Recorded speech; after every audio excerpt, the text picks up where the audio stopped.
And good afternoon, ladies and gentlemen, and welcome to SNU Football Stadium. Crimson Storm football is on the air. Today on homecoming, Southern Nazarene looking to get their second win of the season as they faced the number 2 team in the nation, the Harding Bisons. Hi, everyone. Luke McConnell and Landry Franks here with you on a beautiful fall afternoon here in Bethany. Landry, SNU comes in just 1-8, but has seen some personnel changes over the last couple of weeks, some promising things last week in the tough loss at Arkansas Tech. And unfortunately, they're facing the Harding Bisons, the 2023 national champions. Still many players from that roster on the team. And it'll be a tall test today for the Crimson Storm against a really good Harding squad. Yeah, Harding comes in with plenty of confidence and not just conference championship aspirations, but aspirations to win another national championship. But Luke, we've been in this building before when an undefeated Harding Bison has walked in, Ouachita. Harding is going to provide a really tall task for the Crimson Storm this afternoon. But the Crimson Storm certainly are going to put themselves in some positions today to surprise everybody in the crowd and make this a really good game. So that's the scene here this afternoon as SNU faces again a really tall task. Right now we'll step aside for the national anthem here in Bethany and come back with SNU coach Dustin Hayda, our keys to the game, players to watch, and a whole lot more. Don't go anywhere. This is SNU football. And welcome back to our pregame show as SNU faces Harding here at SNU Football Stadium this afternoon. Joined now by SNU head coach Dustin Hayda previewing today's matchup against the Bisons. And Dustin, going back to last week against Arkansas Tech, 2 new quarterbacks against that one, and solid effort on the ground, just not quite enough stops. Just what were your takeaways from last week against the Wonder Boys? Yeah, offensively, our offensive line probably played one of their best games, and it showed in our rushing totals. We rushed for 273, I think, in that game, and so that was a really good positive that we had coming out of there. We did turn the ball over more than we'd like, and so we're trying to get that shored up. But the 2 quarterbacks played pretty well in the run game. We're still working through some passing stuff, but played tough and physical, which I was happy with. And so offensively, that's kind of what we took away from it. We played really physical in that game, and we blocked really well. So that was the positive really that came out of it, and we're still working on the other stuff. Personnel changes are always tough as a coach, especially at a visible position like quarterback. How has everybody responded to that change last week? Really good. People understood. The team understands what we're doing. They trust us, and Bryson's been great and a great mentor and working with those younger dudes and helping them get through it. So that's been really good. I'm proud of them, and that's always tough. It's not easy. It's not easy conversations to have, but they've handled it really well with maturity and professionalism, and they love one another, and it's been great. Time of year where you start to see some new faces on the field because that red shirt rule, playing 4 games preserves that red shirt. So are there any freshmen that have stood out over the course of the year that we might be able to see over the course of the last couple of weeks? Yeah, he's not a freshman, but transfer Braden Alley, he's a redshirt freshman, and he'll play a little bit at tailback. Soren is a true freshman tight end who's really talented, and we're happy to see him, and we'll play him a little bit in spots, and actually got his first college touch on a kick return last week as the up back, so that was good. And then there's a couple young cats defensively. Darnell's already playing up front. Quaylen's already playing up front for us as true freshman, which has been really good, and we're excited for their futures. And so we've got some we'll see where we piece some guys in, and especially on special teams, we've got some guys spotting in. So keep your roster handy when we're on special teams for sure. How fun is it to be able to throw those guys out there, get their feet wet a little bit so that they're, coming back in the spring, they have had that taste and kind of know what it's about? Yeah, that's really one, it's a payoff for just the work that they've done and the spots that they've earned, the reps that they've earned through just some really, really tough weeks of practice and going through that and paying the price through that. And then, yeah, at the same time, you do want to get them some experience of just the emotions of everything and the physicality that they'll be facing later on. So that's always good heading into the end of a season to give them a little bit of confidence and at least the experience of the energy and pace and speed of the game. So that's what we're trying to get done with that for sure. The Bisons come in today, number 2 in the nation, number 1 in Super Region 4, looking as good as they always have over the past couple years in particular. How do they manage to do it? Yeah, I mean, it's they're clones, and people always ask me about their personnel, and I'm like, same personnel. I mean, maybe different faces, but no, they do a great job of consistency in their personnel from year to year, and so that's what they've built themselves on, and it's working out. Obviously working out really well for them, but really well coached team, really physical team. They run well. They have great size at all positions, and so they're a formidable opponent, man. We just want to show up and fight a little bit and fight till the end and give it our best shot. What's the biggest mental hurdle in playing the Flexbone offense? Monotony. So it's monotony of physicality, and so that's really the things that when teams play them, they're not used to that. So they're not used to the physicality every single down. It's like every down's a third and short. What you're seeing in a normal game. And so if you can really talk through that and work through the monotony of physicality and just understand going into it, it's going to be defensively, it's going to be physical every single down, and it's going to be that way the entire game. Then you can kind of mentally prepare to attack it. Given that it's a little bit of a different game, do we have different keys today, or are we still block and tackle? No, it's always block and tackle, and maybe even more defensively, it's read your keys and have great eyes. And so what gets you into trouble is you get divergent eyes and start thinking about other things other than what your read and key is. So that's probably more important when you're playing a triple team and a flexbone team, is you better have really disciplined eyes and understand what your key is in each call, and then be able to attack that thing. And then offensively, it is block and tackle, and they're not going to try to wow you with defensive schemes, but they do a really, really good job of taking a read step and then sprint to the ball. And so everybody knows their fit, and so it's really block and tackle, like we always talk about. And I know it's crazy, but block and tackle, elimination of penalties and turnovers, and that's your best shot. All right. Well, Destin, looking forward to potentially 2 years in a row with a top 5 upset for SNU. So we'll see you out there. Awesome. Thank you. And welcome back to Bethany. A beautiful day for football as Southern Nazarene taking on number 2 Harding. Quick update for you from the soccer pitch. SNU women played to a 1-1 draw at Northwestern today. So that means the Crimson Storm women will not qualify for the GAC championships. They needed to win against Northwestern to force a tie with the Rangers. They did not get that done, so the SNU women will not be going to the GAC tournament. The SNU men have a win and in situation later today as they take on Ouachita Baptist, while the 2 teams ahead of them in the conference standings, Northeastern and Newman, face each other. And so we'll see what the results are there later this evening. But here today, Crimson Storm facing a big test against the Bisons and Landry. Both sides of the ball, the Bisons are one of the nation's best. They're number 1 in rushing offense, over 440 yards per game this season. They're tops nationally in yards per carry and in yards per play, which is pretty astonishing given the fact that they never, relatively speaking, throw the ball.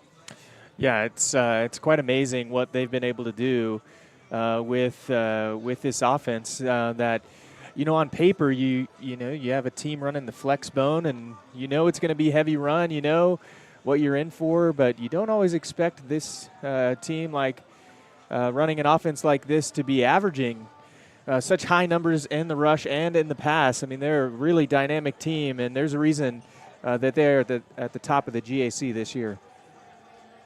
On the other side of the ball, the Bisons #1 nationally in scoring offense and total offense, as well as yards per play, allowing less than 5 points per game this season. They have shut out 4 opponents this year, including SNU last year in a 59-0 loss at Harding, a game in which the Crimson Storm managed just 49 yards on offense. We'll see if the Crimson Storm able to generate some movement. The last 2 times the Crimson Storm have played the Bisons here in Bethany, we've seen success for the Crimson Storm. Of course, a guy named Gage Porter was at quarterback as well. And speaking of quarterback, we'll see a couple new faces here on SNU Football Stadium's field today, as Carson Hendricks and redshirt freshman Jackson Worley are getting the call at quarterback. Ryson Evans out of the starting lineup, and those two will be rotating in like they did a week ago at Arkansas Tech. Both of them rushed for 50 or more yards on 11 carries a week ago, and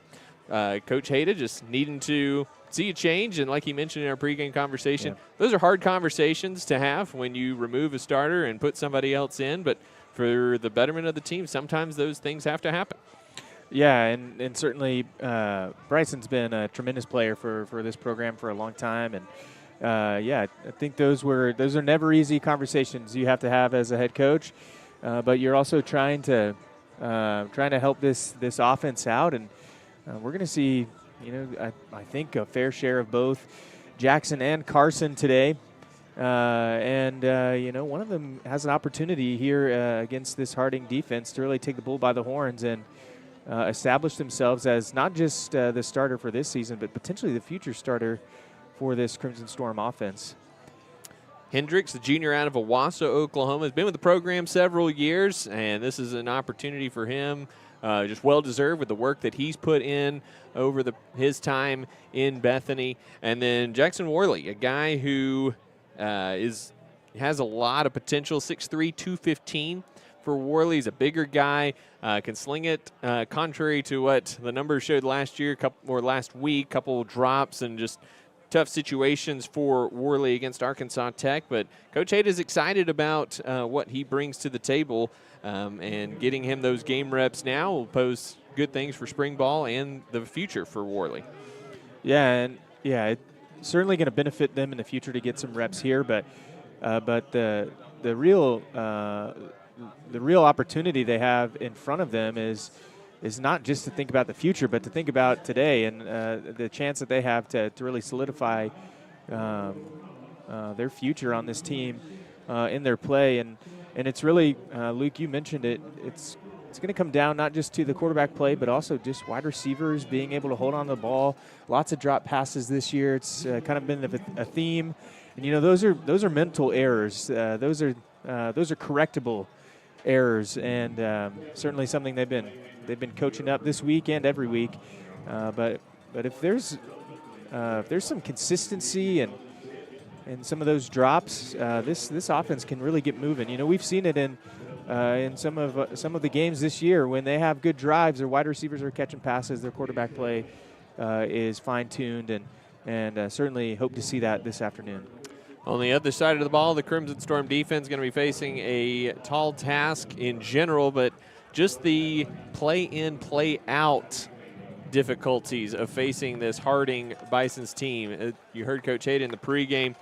Physical monotony is the name of the game against this flex bone attack. You're doing the exact same thing every single play.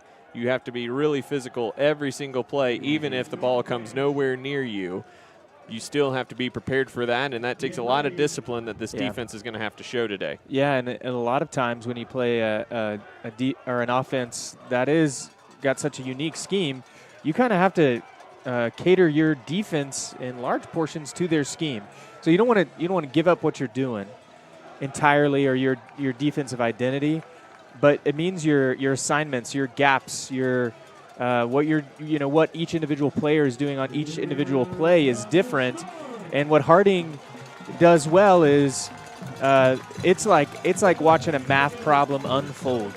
And this SNU defense is going to have to be really disciplined with their eyes and with the scheme to make sure they're in the right play and there's no mental errors that lead to big, wide holes for the Harding Bison to take advantage of.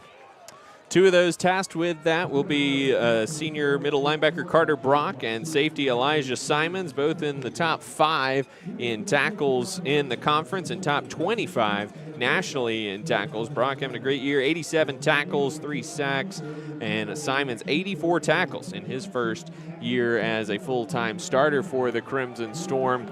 They are the guys who are going to be the ones coming downhill and making plays, and they have to set the pace in the physicality department. Yeah, and they've been the pace setters, like you said, Luke. They've been that all year for the Crimson Storm defense, and are going to have another opportunity to do that today. You know, Luke, on paper, you've got maybe the best team in the nation versus an improving SNU team.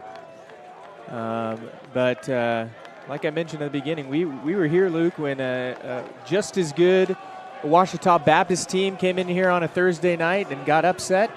And that happened last year too. This SNU team, when you think they're down and out, you better check. You better think again, because they can certainly throw in surprises for some of these heavy hitters in Division II football.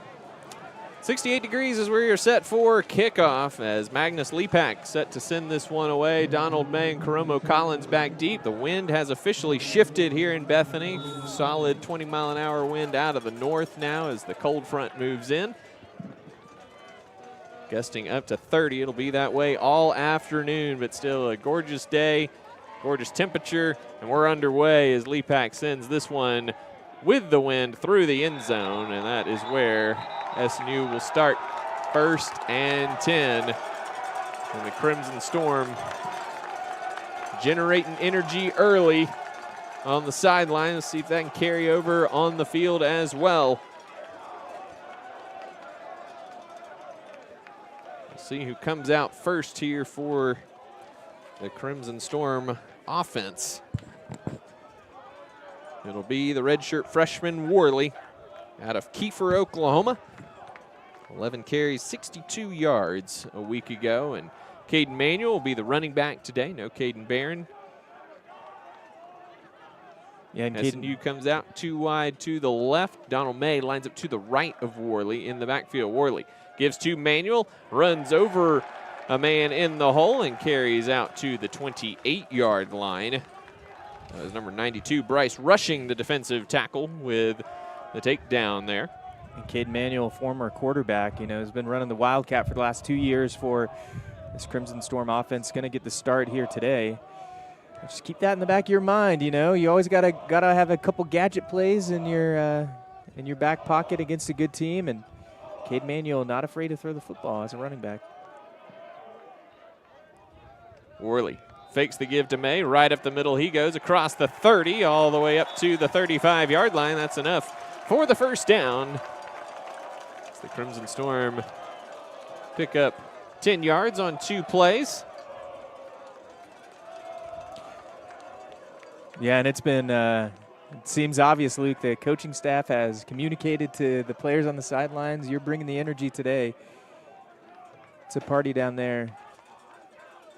Good crowd here on homecoming. Food trucks out. Former SNU players in the house as SNU celebrates 25 years of SNU football. Manuel trying to get outside. He's taken down by redshirt freshman Caden Spencer, who has been outstanding from his defensive end position. 4th in the conference with 8.5 tackles for loss and 2nd with 6 sacks. He'll head off, placed by a couple others on this deep Harding defensive line. Might have lost a half yard there. We'll call it 2nd and 11 from the 34-yard line. It's the first possession of the game for the Crimson Storm. Conway, the tight end, over on the left side. 2 wide receivers right. Now May motions out to the left. Worley fakes the give to Sparks, picks his way up the middle, shakes off 1 tackle, and gets across the 40-yard line before he's taken down by Ty Duggar up at the 42-yard line. Yeah, what I like about that run, Worley's just patient in the hole. He's not trying to gas it too soon. He's waiting for his blocks to be picked up, and he's able to scamper to make this a much more convertible third down. 3rd down and 3 from the 42-yard line. SNU already taking 2 minutes and change off the clock so far on this opening possession against the Bisons. Worley gives to Manuel right up the middle, and he spins across the 45-yard line. That's enough for another SNU first down. You mentioned it, Luke.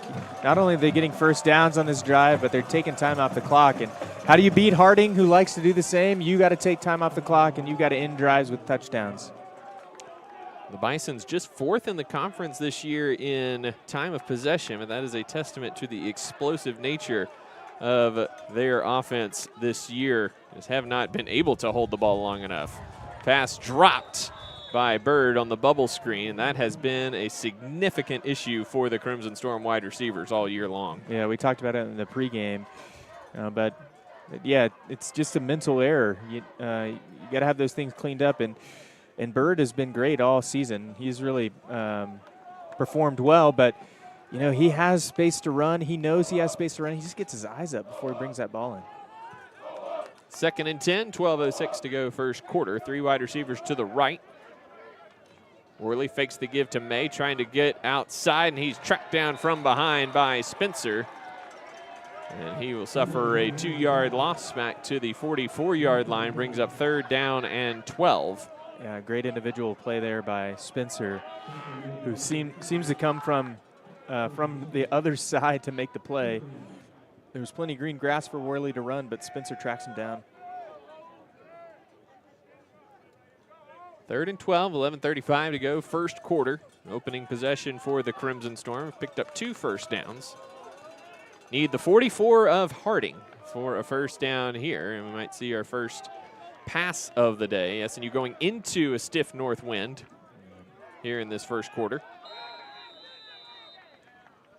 And we are going to get a delay of game here on the Crimson Storm. Yeah, and these are some of the I rough, believe. Yeah, or it looked like a delay game. These are some of the rough edges, whether false start or delay game. I think Coach Hayda indicating he did get the timeout, and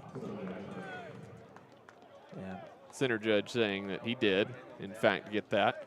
So timeout here for SNU, as you might expect with redshirt freshman quarterback. Some of those game management things going to be a little bit different, a little more difficult and up and down that's here right. in this opening start at home. Yeah, they just, those rough edges don't just magically fall off. You know, you got to experience some of those things when your offense is maybe not lined up the way you want, or you're motioning people and you realize the play clock's winding down. Those are just experience plays. 3rd and 12 here at Landry, opening possession of the game. Do you risk putting it in the air against a really good Harding team, or do you just kind of run your offense and say, hey, we picked up some things and we'll be able to keep moving on our next possession? Yeah, I think you have probably a play where you think you can get 5 to 10 yards, knowing that you might go for it on 4th down, but you're not trying to score all in one play. Bison show blitz. Here they come. Worley lobbing it down the sideline. He's got Bird. A flag comes in. And I think we might have pass interference or defensive holding on the Bisons. Yeah, I saw an extended arm from Bird, but I think the reason his arm was extended was because it was being grabbed by the Bison defender. We'll get the call here in just a second. If so, big break. And it is pass interference on the senior Troy Wiseman. So the 15-yard penalty will move the ball into Harding territory down to the 41-yard line. Harding brings pressure and a stunt. It's a nice double move there by Bird, and Wiseman just had to put the arms out to keep Bird from getting by him. Nice throw by Worley into the wind there as well. Certainly was. Poised under pressure. So first down at the 41-yard line of Harding for SNU. Worley over the middle, just missed his tight end Conway, who was going for 6. And he had time as well to throw that and just whistled it right over his head. He sure did. And it's a timing route. It's just a tight end seam right up the middle. You're going to see it here. And he just leaves it too high. The safety comes down, anticipating the run. He's pointing his finger at his other DB saying, why weren't you covering him? If that's on target, he could have crawled into the end zone. I guess not in the NCAA. That's true.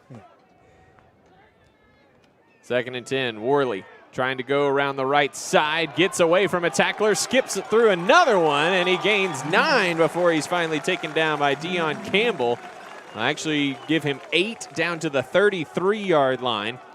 Now, Landry, you've got 2 downs here to get 2 yards if you're the Crimson Storm going into this wind. Yeah, nothing too fancy here. This is where you run the play you feel most comfortable running.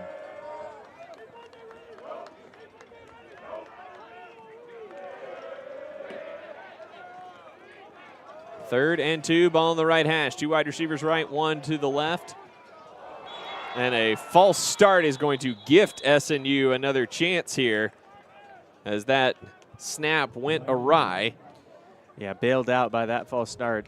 I mean, Worley's going to get it, but I mean, that's a 20, 30-yard loss and a punt.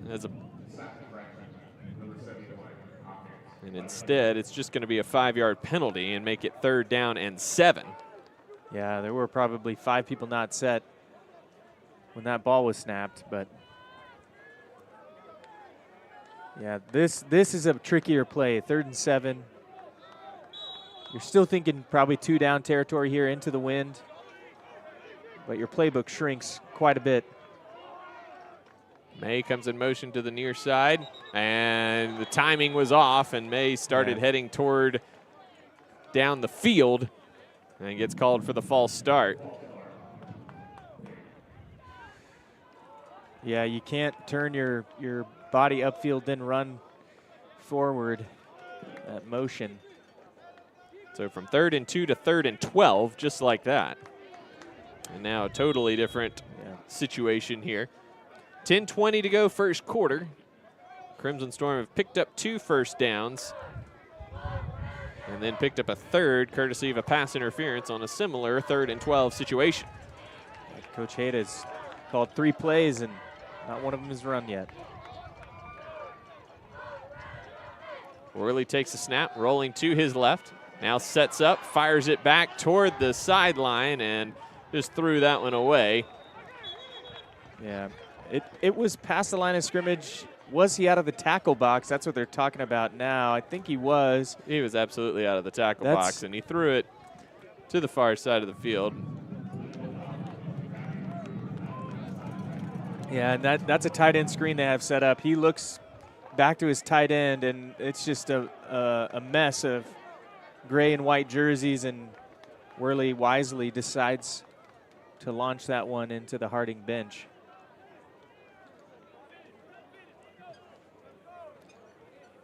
So a 5-minute drive for the Crimson Storm comes up empty, and Cameron Van Pruyen sends this one away.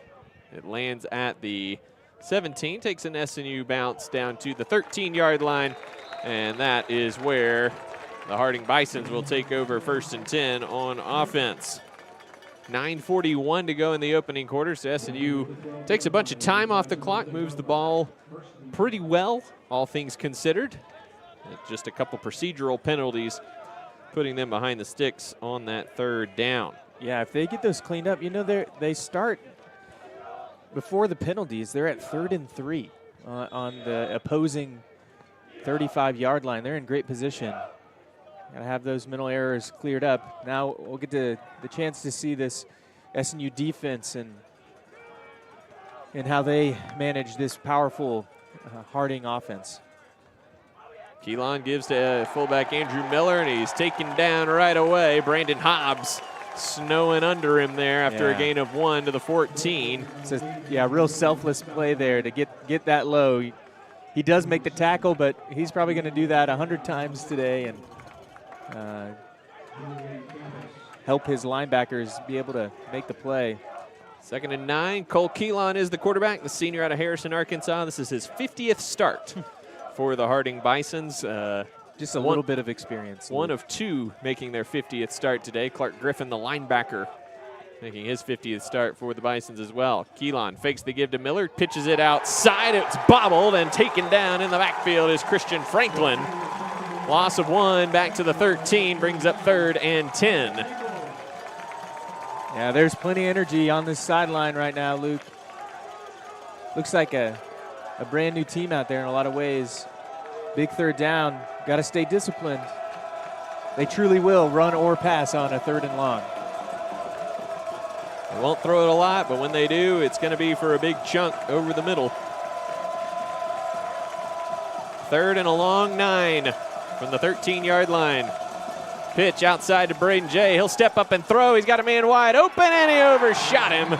He had Bodie Neal wide open, running free, and Braden Jay, the senior who would lead the nation in yards per carry if he had enough to qualify, overthrew at the wide receiver. Oh, man. Both teams bailed out by overthrows on their first 2 drives. Both teams are going to watch this film back and think their tight end should have had touchdowns. We got ourselves a ball game here early in the first. And now the Crimson Storm jump off sides, a little bit too much playing around up front.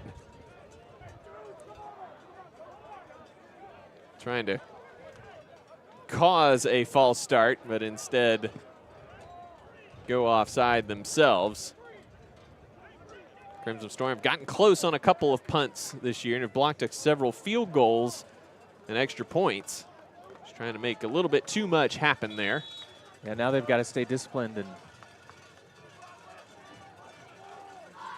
watch for a fake. Des Williams standing at his own 30. Went off the side of the foot of Luke Mamana. And it takes a Harding roll all the way inside the 15-yard line down to the 13-yard line of SNU. So it ends up being a 60-plus yard punt for Luke Mamana. And that will bring us to our first stoppage of the day. 8:01 to go, first quarter, scoreless between the Crimson Storm and the Bisons. We'll be back with more. This is SNU Football. Renew is the University Counseling Center. We are located at 6710 Northwest 43rd Street, just north of the Webster Commons. Renew offers a variety of services, including individual counseling, couples counseling, and psychoeducational workshops. The first 5 sessions for students are free, and students will never pay more than $10 per session. Faculty counseling is just $40 per session. Renew is open Monday through Thursday from 9 a.m. to 8 p.m. and Fridays from 11 a.m. until 6 p.m. For more information, visit renew.snu.edu or email renew@mail.snu.edu.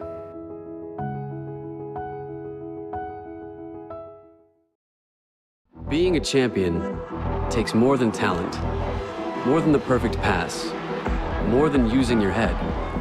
Being a champion takes the spirit to always push harder, the ability to overcome any hurdle, and the fire to be the best.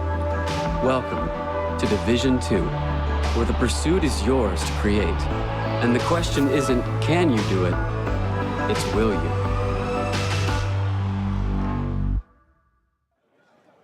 And welcome back to Bethany. SNU and Harding scoreless after 7 minutes of play here in the first quarter. SNU with their second offensive possession.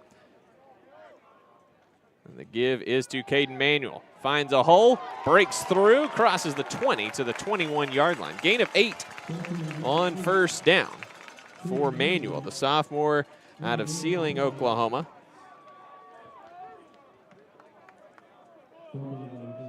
Landry, a solid start to this one. Yeah. Crimson Storm forcing a quick 3-and-out for the Bisons and getting their offense right back on the field after a promising 5-minute and change drive. It saw them rack up 27 yards on their opening possession. Here's Worley, gives to May, trying to get outside, and he cuts upfield, has enough for the first down as he crosses the 25 to the 27-yard line. Yeah, Donald May is an ankle tackle away from the end zone. This SNU offense is playing with some confidence today.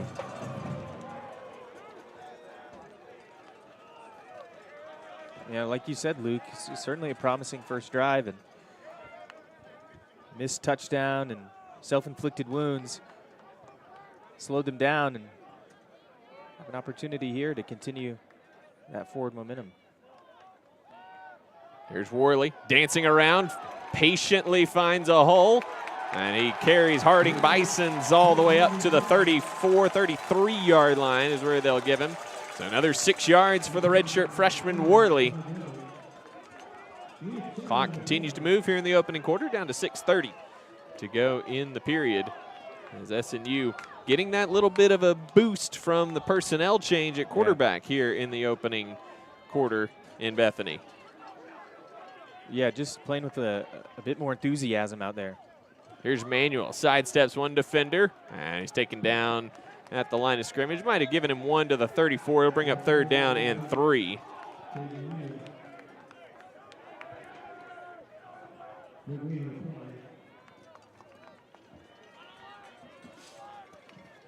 So big play here for the Crimson Storm to keep the momentum going. Still plenty of time on the play clock, just now down to 20 as SNU with a 2 tight end set. Conway and Isaiah Gaddis out there right now. Yeah, in the Wildcat here. Manuel out there taking the snap. He does, runs left side, and he is eaten up in the backfield. Addy shot through the line from his defensive tackle position, and Manuel had no shot on that one. Addy just beats his man off the ball and is in the backfield as soon as the ball is snapped. You see him right there. He's 5 yards in the backfield by the time he's collisioning the quarterback. Great individual effort. Missed block by the Storm. It was Sullivan, the center, who did not even have time to get his head up before Addy was past him. Here's Van Pruyen on for his second punt. Beautiful punt, and it's going to come down to Duggar at the 26. Finds space up the middle before he's taken down under a host of Crimson Storm defenders at the 37. Looked like Wyatt Brown was the first one there. And that'll take us to our other media timeout of the quarter. 4:55 to go in the opening period. Scoreless between Harding and SNU. We'll be back after this timeout. It's a beautiful morning, Scotty, and we have an early game today. That injured list, it's getting longer by the minute. Not to mention, there's apparently a nasty virus sweeping through the locker room. Yeah, but these players, they're in good hands. All of them need to feel their best this season, Scotty. Yes, they do, Jack, because this team is on track to win it all this year. Every day, Mercy's team is ready to take care of yours, bringing you the care you need now. Find out all the ways to access Mercy at mercynow.net. Being a champion takes more than skill, more than endless drills, more than using your head. Being a champion takes the heart to give it your all, the agility to thrive from any angle, and the relentless drive to be the best. Welcome to Division II, where the pursuit is yours to create, and the question isn't, can you do it? It's, will you?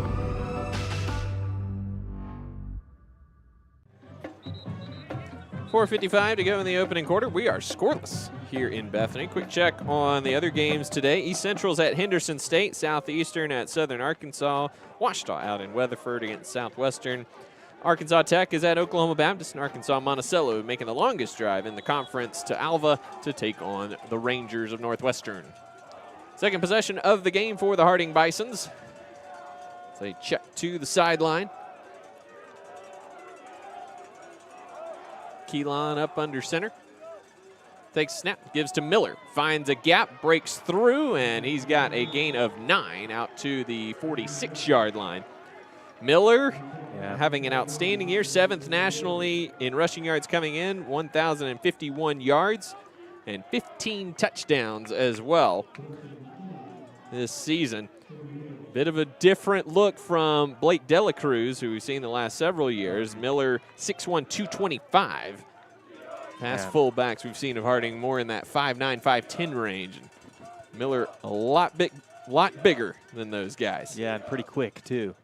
Keelan pulls it out of the belly, finds space off the right side, runs through a tackle, and is finally taken down by Elijah Simons down at the SNU 42-yard line. So big gain there for Cole Keelan on his first carry of the afternoon. And the Bisons average 8 yards a carry and 8 yards a play. Both are first nationally. Yeah, and they move fast when they get a big play. They're forcing that defense, even if they're not snapping the ball as soon as they get lined up, they're forcing the defense to kind of make decisions quickly, seeing what they can find and then execute. Keelan gives to Miller, left side, rumbles through across the 35. Taking down a couple of SNU defenders, some on his back and some in front of him. Second down, and we'll call it 3 from the 34, just inside, between the 35 and 34. And Harding averaging under 32 yards of time of possession per game this year. Part of that's because they've been so explosive, haven't held the ball as long as they normally do. Pass over the middle, and it is caught as Bodie Neal. He was overthrown by Braden Jay. Bit of an underthrow there. Yeah, luckily it was underthrown for this Storm defense who, you know, it's hard not to bite on a play fake against this Harding Bison offense because everything looks like a run. Everything is predicated off the run. And that underthrow saved the Storm from giving up a touchdown. And it is a 25-yard gain down to the 9-yard line. First and goal for the Bisons. 2:30 to go first quarter in a scoreless game. Keelan keeps it himself, and he's going to be taken down. Kobe Nichols coming in from his corner position makes the tackle right at the line of scrimmage for no gain. You know, one thing we saw at the beginning of this season, Luke, the first few games, is the bend and don't break mentality by this defense. Really keeping them in a large portion of those first few games, and they need that bend and don't break mentality right now with their own end zone behind them. SNU has allowed 46 red zone trips this year, but just 24 touchdowns on those 46 trips. Keelan pitches outside. Braden Jay finds the corner, and he's got it. Touchdown Bisons as he got just outside the diving tackle attempt of Carter Brock. And Harding strikes first with 1:43 to go in the first quarter. Yeah, that wing back is going to come around and basically run what essentially is like a toss sweep. Just blocked really well. 13th touchdown of the year for Braden Jay through on the ground. Also has a receiving touchdown. Lepak's extra point is up and good from the Tulsa junior. So with 1:43 to go in the quarter, it's now 7-0 Harding over Southern Nazarene.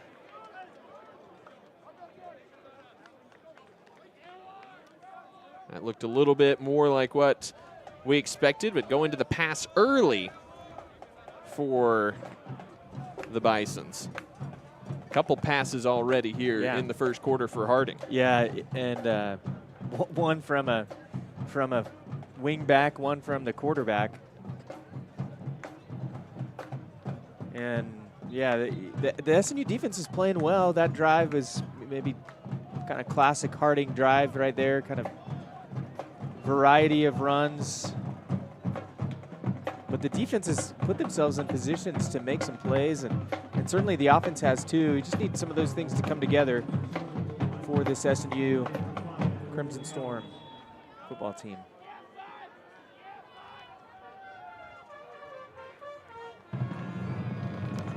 Lepak kicking with the wind. Karomo Collins, who had a 96-yard kick return for a touchdown a week ago. And Donald May set to retrieve this one. And no such retrieval will be required as that sails through the end zone. So SNU, their third offensive possession coming up from the 25-yard line. Ball will be on the right hash. And Jackson Worley will remain the quarterback here. He and Hendricks alternated a week ago. We'll see if that continues here today. So far, Worley getting all 3 possessions. Yeah, and he's looked good today. Bird, the man in motion. Worley fakes the give to him, patiently picks his way up, and he's going to be stonewalled after a gain of maybe a half yard. The Harding defensive line there on the play, along with Clark Griffin, the senior from Mountain Brook, Alabama. 9th in the country, coming in with 94 tackles this season. 2nd in the conference with 10 tackles for loss. Again, this is his 50th start of his career as well. 2nd and 10. Worley gives to Manuel, finds a little bit of a crease, and he backs his way through it for a gain of 3 up to the 28-yard line, bringing up 3rd down and 7. Yeah, Luke, you mentioned the rotation at quarterback. If you have some success, it's, you don't always have to go with the design game plan before the game. Maybe you said, hey, every series or every quarter, but if someone's got momentum, you want to kind of ride that. You don't want to, especially in the quarterback position, you don't want to pull that person out of the game when there is some momentum. Worley certainly had some success today on the ground in particular. 30 seconds to go in the quarter. 3rd and 7 for the Crimson Storm. Worley fakes the bubble to Bird, backside, looking for Manuel. It was set up well, but the pass was low, and Manuel couldn't come up with it. It's incomplete, and another 3 and out for S&U. Good design there for the Crimson Storm. It was set up nicely, but not executed. Yeah, it's a fake bubble to the sideline there, and then it's going to come back with this is still into the wind. Doesn't roll over to the next quarter.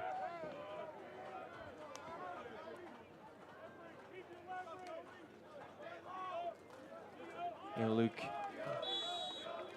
we can continue this after this play, but 25 years S&U football, pretty incredible the amount of consistency while also change happening for this S&U program. Pitch out to Jay on 1st down, and he is taken down after a gain of 4. Jesse Fairchild out there from his defensive end position, and with Braden Jay's yard per carry average, keeping him to 4. That's a nice play if you are the Crimson Storm. Yeah, and first quarter comes to a close here. Storm trailing by 7. I'm taking your job, Luke. Not on purpose. Trailing by 7. It's been a good one so far. We'll step aside for a quick timeout. Come back with the start of the 2nd period. The Bisons up 7-0. S&U is really different. We're a small community. We all know one another's names, and I really love it here. Being at S&U prepared me to be a working individual, as well as a leader in my church, home, and community. S&U really set me up for life. I met my best friends here. I met my husband here. I got to travel the world. I am so glad I was able to attend S&U. S&U has made me into the man I am today. My name is Haley, and I am a proud graduate of Southern Nazarene University. 15 minutes in the books here in Bethany. The Harding Bisons lead this one 7-0. The Crimson Storm have looked pretty good. A lot of energy down there on that S&U sideline. Forced a 3 and out on the Bisons' first offensive possession. Moved the ball well on S&U's first possession, but back-to-back 3 and outs for the Crimson Storm offense. Now the Bisons starting to get in their groove a little bit here.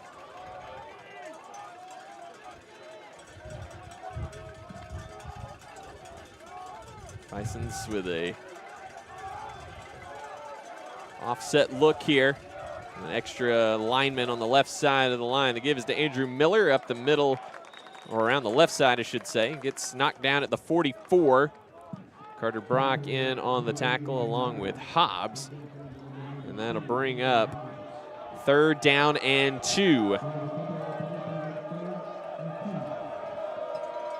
Yeah, and if you're Harding, this is probably 2-down territory for you into the wind.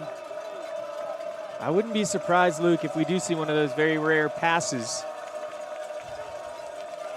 3rd and short, thinking you got another chance after this. Why not take a shot? SNU defense going to need to be ready. Keelan takes it, gives to Miller. He kept it himself. And Keelan through the defense. He will outrun everybody. Fooled me. Looked like Miller had it. I thought so too, Luke. Yeah, and that just shows you the deceptiveness of this offense. That I think everyone on the SNU defense and everyone in the stands thought the fullback had it, and Keelan goes the distance. 56 yards for the senior quarterback, Cole Keelan. And SNU sold out on Miller. They had him stuffed if he had the ball. Unfortunately, he did not. Lepak on for the extra point. And it is up and true.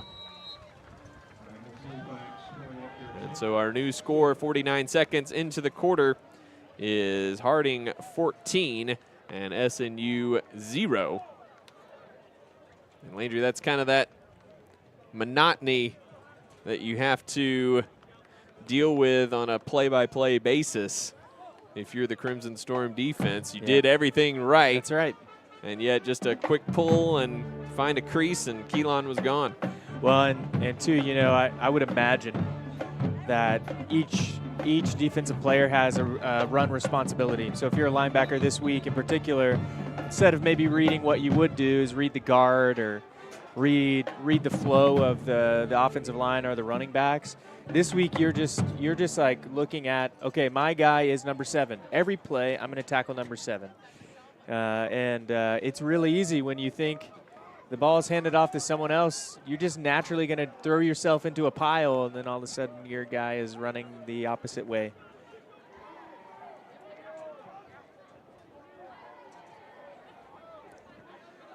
So Lepak kicking into the wind this time. We'll see if that gives an opportunity for May or Collins to get a kick return here.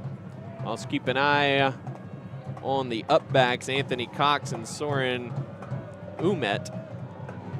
Lepak's going to blast this one high. Gets caught up in the wind, and May lets it hit. It's loose, and it goes out of bounds. That was fortunate for the Crimson Storm. Wow. Luke, I mean, we had the perfect view of that kick. That ball nearly went backwards. It stayed in the air so long. And Donald May, I don't know if he's just thinking it's a punt, or he maybe just legitimately couldn't get to it in time. Lets it bounce. Oh, man, that was almost disaster. Wow, and it's a scary moment, too, because kickoff like that, you know, kick catch interference, you got to think about that and everything, and just getting blasted by someone. He could have, you know, called for a fair catch, but yeah, that doesn't change your potential fear. Having some refs have conversations. I would have assumed they're asking why it isn't, Coach Hayda's right next to him, why it isn't a penalty for going out of bounds. But I believe if it's touched in play, then it's no longer a penalty.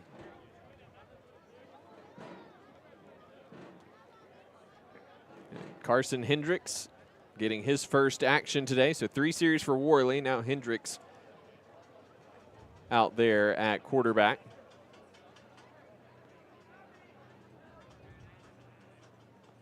The return team player. Therefore, the kickoff out of bounds.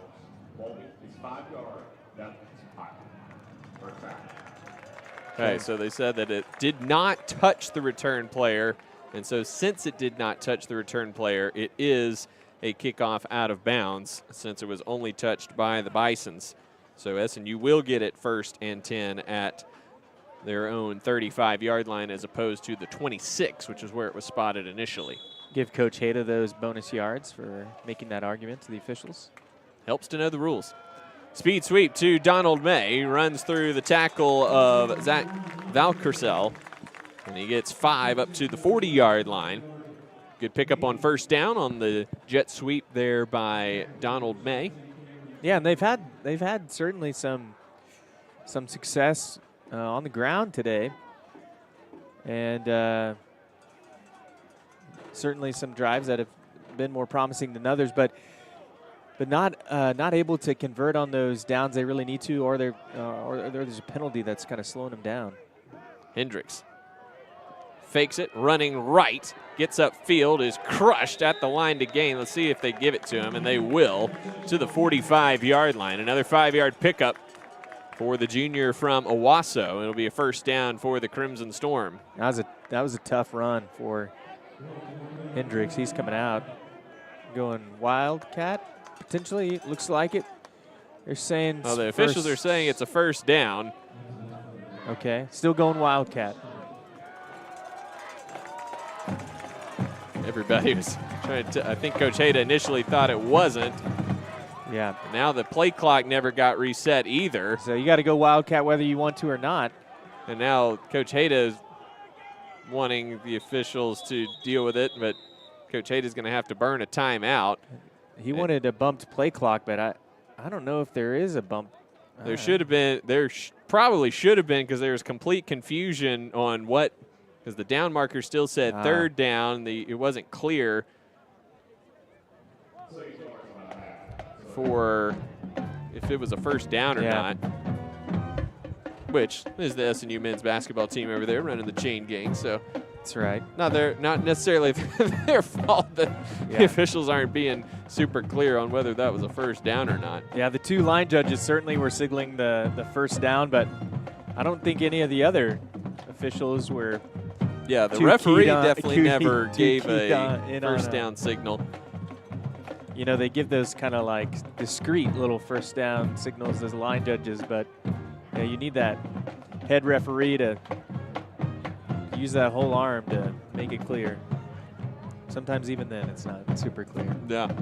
We'll excuse the men's basketball team over there. They'll be not busy looking for their second straight Great American Conference regular season championship. That's right. Big win over UT Dallas last night in exhibition play for the homecoming crowd. They start the season on Friday, 5:30 tip-off against the Jamestown Jimmies.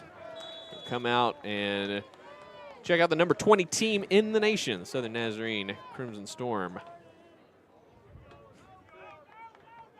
Manuel remains the Wildcat quarterback. Now he's back to pass, in trouble, escapes the pocket. Oh, and he slipped as he was heading for a hole.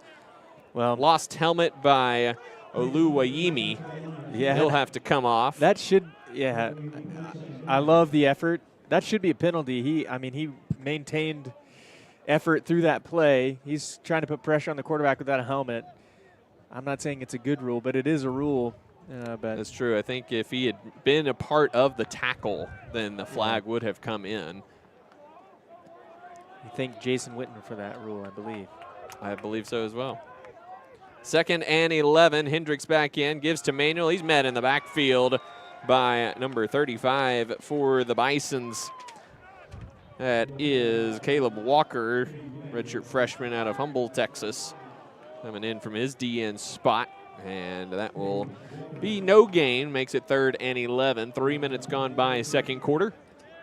Bisons starting to put the clamps down a little bit. SNU has generated 5 first downs so far, 56 yards on the ground as which has surpassed their total from a season ago in the 59-0 loss at Harding. Pressure coming, soft coverage on the secondary.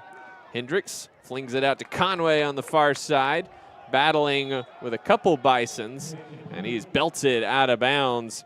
There's Troy Wiseman coming over for the secondary hit as he was held up there by another defensive back for the Bisons. Gain of 4 on 3rd down, not enough for the first down, and the Crimson Storm will punt once more. Yeah, that's a tough position there. You have 3rd and 9. They're obviously sending pressure, and their pressure they've been sending all game is mixed in with all these stunts.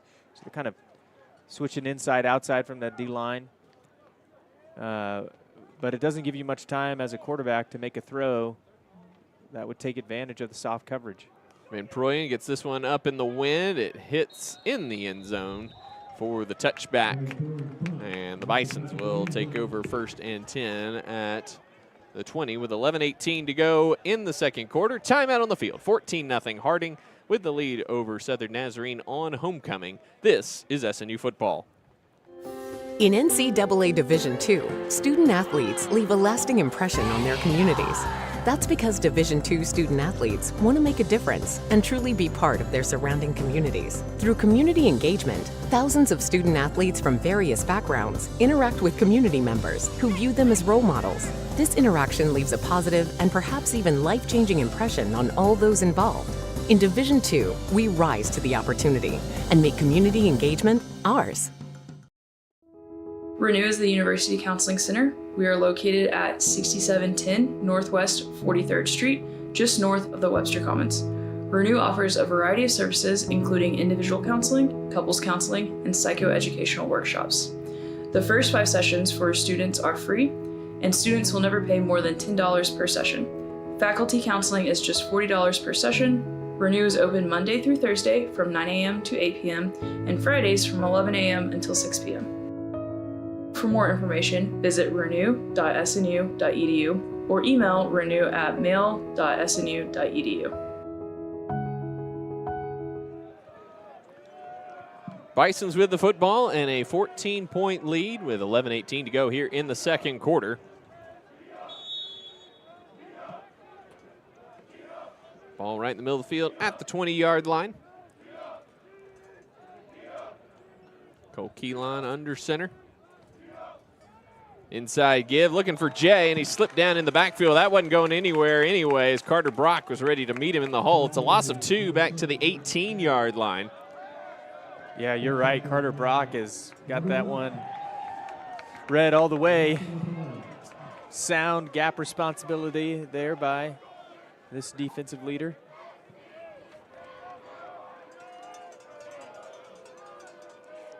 Jesse Fairchild came out favoring his shoulder.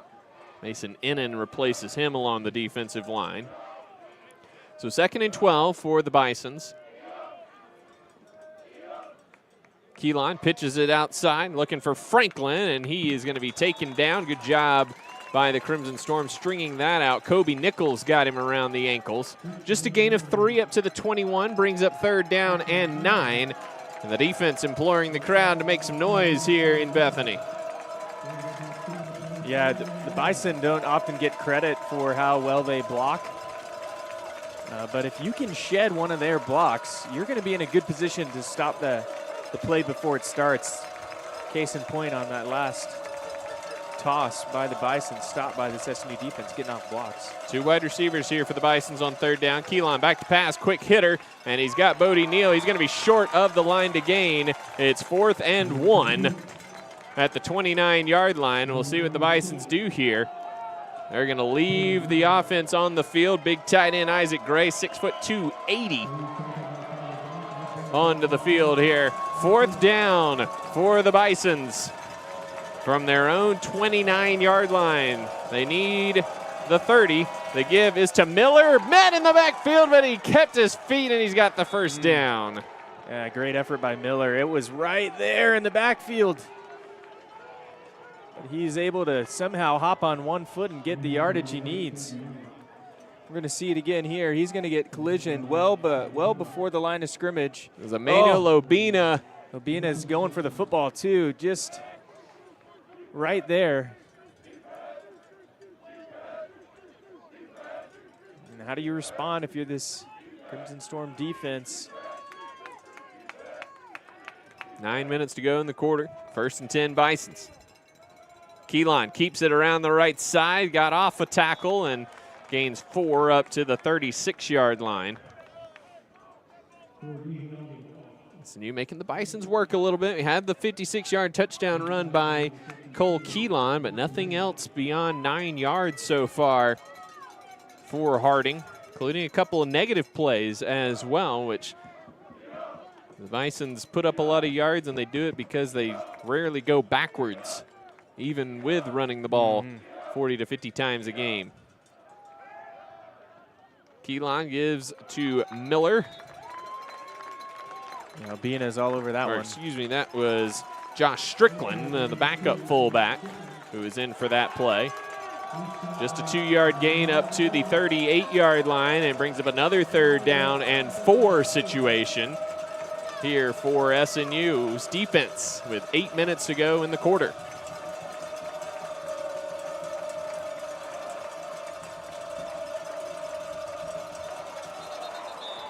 Keelan with the hard count, and he got Quaylen Goodman to jump off sides, the freshman out of Del City. Yeah, and that's Quaylen Goodland's been really good this year for the Storm, especially as a freshman. He's gotten lots of playing time, but he does freshman-like things, and unfortunately jumps off sides. Not the first time this year that's happened, but learning from experience is going to be key for him.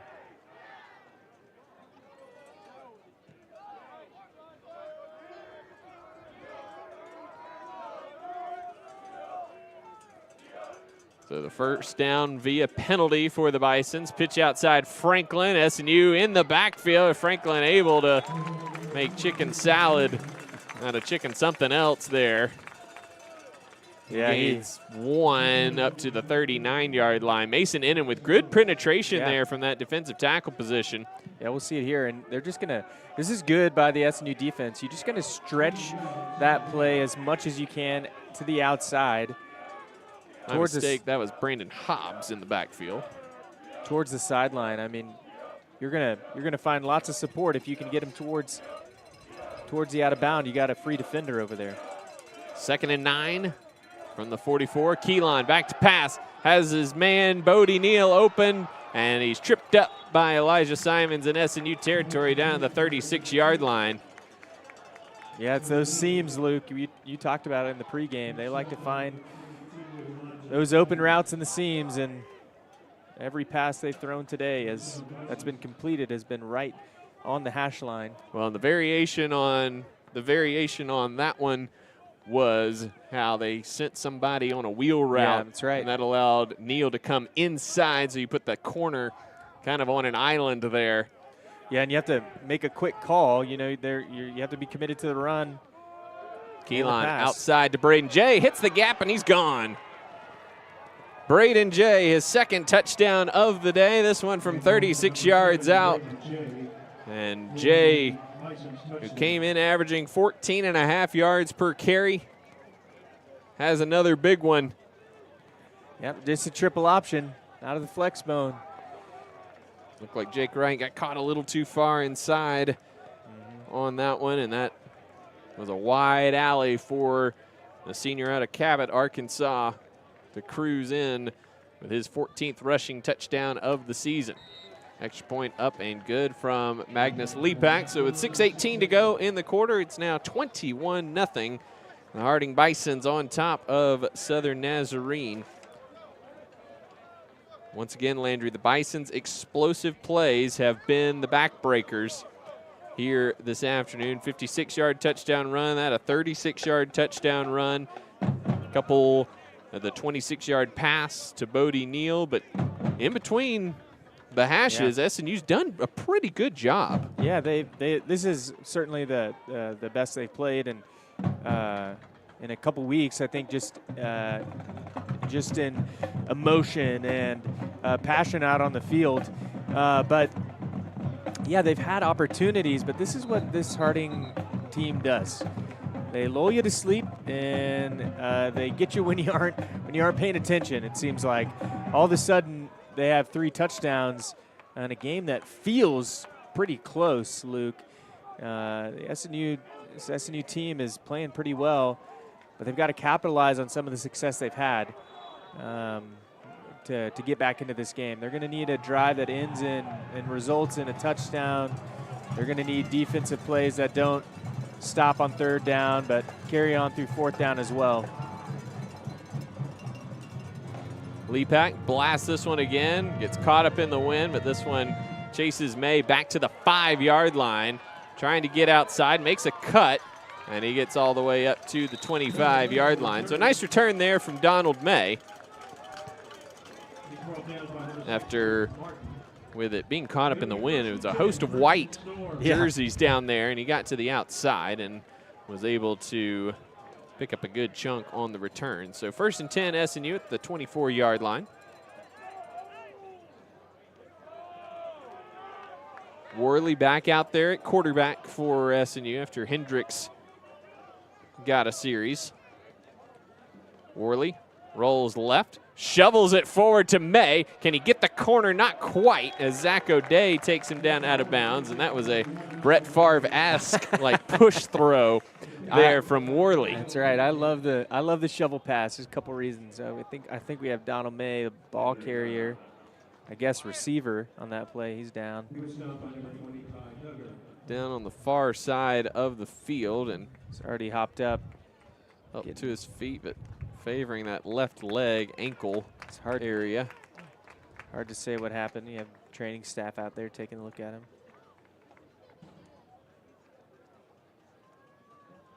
Yeah, with him getting up so quick, you wonder if he just got his ankle rolled up on a little bit on the end of that play. Yeah, I was saying the shovel pass, though, Luke. The reason I like it, it's probably one, as I get older, it's harder to throw. So it seems more convenient. But two, it's a forward pass. So if that's incomplete, if that's dropped, or if that's not a very good toss, you know, it's forward pass. Yep. It's incomplete. No loss. Now, I don't like it if you're trying to go downfield a ton, like Brett Favre would do occasionally. But when you're Brett Favre, you get to do that. So May hobbles off to the sideline with trainer Michael Brobston, and hopefully he'll be able to return. 6-yard gain on first down, 2nd and 4 from their own 30-yard line.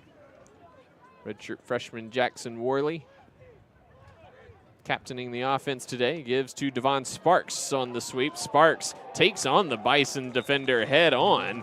That was Dion Campbell. He takes him down, but it's a 3-yard gain and makes it 3rd down and 1. And Sparks 5'8", 150, played a lot bigger than that on that particular carry. Jumbo package here is Manuel back out there with 2 tight ends, along with sophomore running back Cameron Anderson out of Marion, Arkansas. Anderson splits out to the near side. 2 tight ends on the left side. Manuel runs that way, and once again, it was Nee Addy who just destroyed the middle of the SNU defensive line. Loss of 1 back to the 32-yard line. That's going to force another punt. Yeah, Nee Addy is all over the place on those 3rd and shorts. He has not been blocked. He's going to go right around the center again. He's right over him.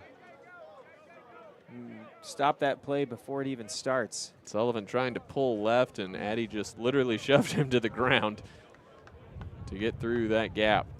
So Van Proyen on to punt for the 5th time in as many possessions.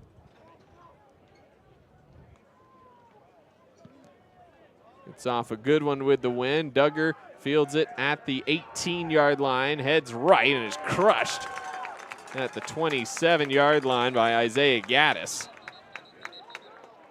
The ball came out at the end. I think he was down.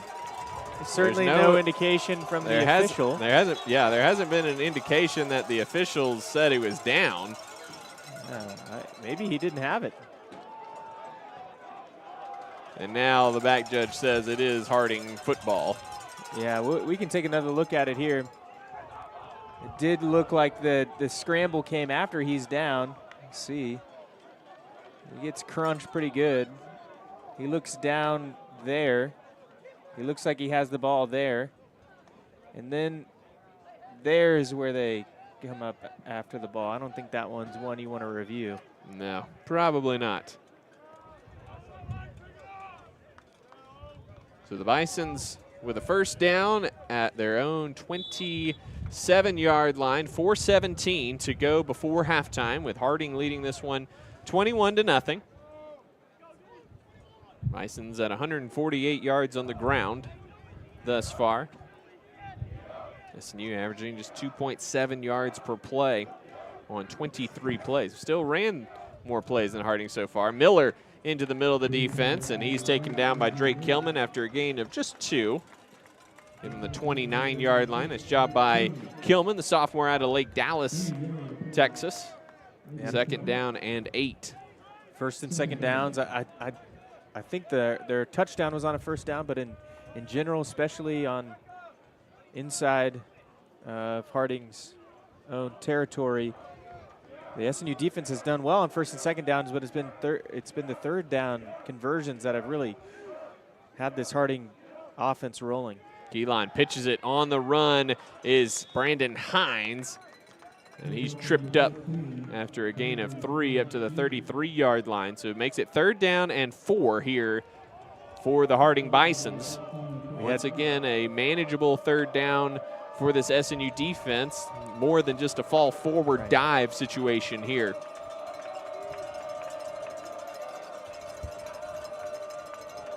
SNU with 1 timeout left. The Bisons with all 3 of their timeouts remaining here in the opening half.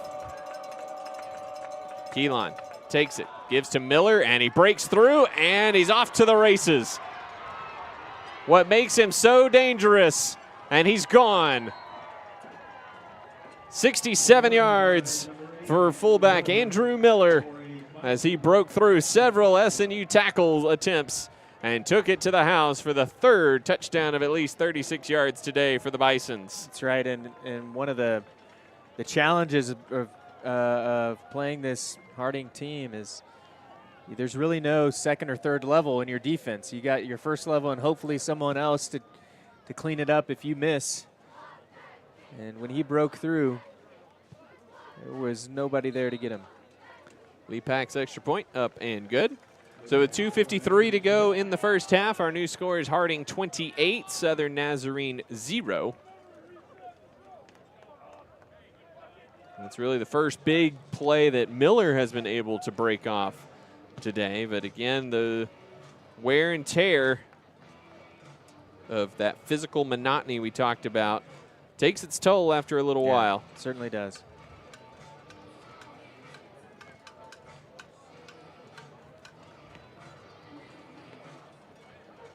Here's that touchdown run again. He's going to break through those tackles right there, and no one playing behind to tackle Miller.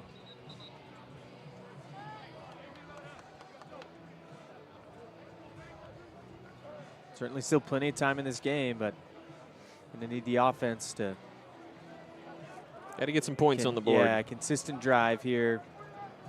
You know, it's certainly a game too that if you're the Storm, you want to see how your team does under duress. Some of these quarterbacks you're trying to play, how they respond to being down. Donald May back. He's on the bike on the sideline, so good to see that.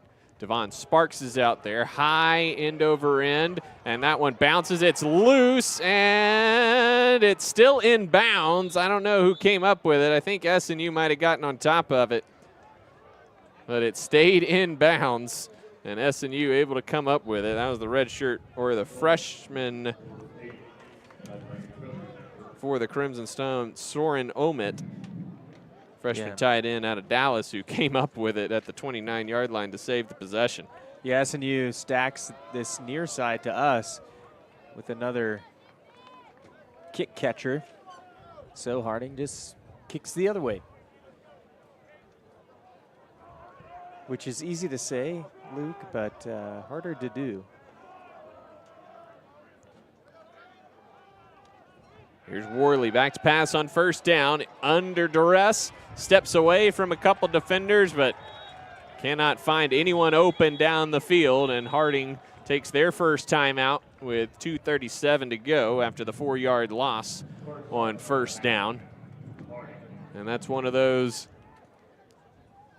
if you are Worley, not much you can do there. No. At worst, though, you got to just find some gap and throw it into the Harding bench. Yeah, I think so. I think when he misses those first 2 edge rushers, he steps up, and that's when you just got to launch it into the sideline near a receiver. But it's a little different when you're a quarterback, you want to make a play. Maybe you see green grass for a second, closes up. Quick check on scores from around the conference. Second quarter out in Weatherford. It's tied at 21 between Ouachita Baptist and Southwestern Oklahoma State. Up in Alva, 20-0 Northwestern nearing halftime. 21-17, Arkansas Tech leads Oklahoma Baptist over in Shawnee. Late third quarter, Henderson State 35, East Central 21. And right before halftime, 7-7, Southeastern and Southern Arkansas.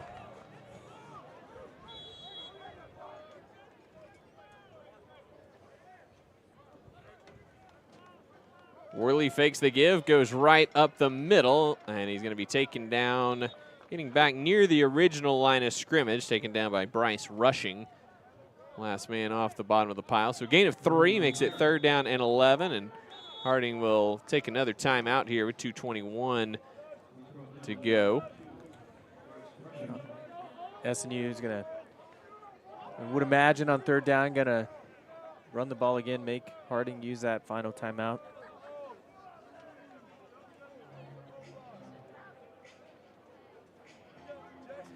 You know, Luke mentioned in the first quarter, 25 years for this football program that, you know, has had a surprising amount of consistency and change. Consistency in the fact that their first coach was the coach for a long time, really just until right before they switched from NAIA to NCAA. He's here today, led the prayer for us. But really, they've had 4 coaches in 25 years. That's a pretty incredible thing to think about.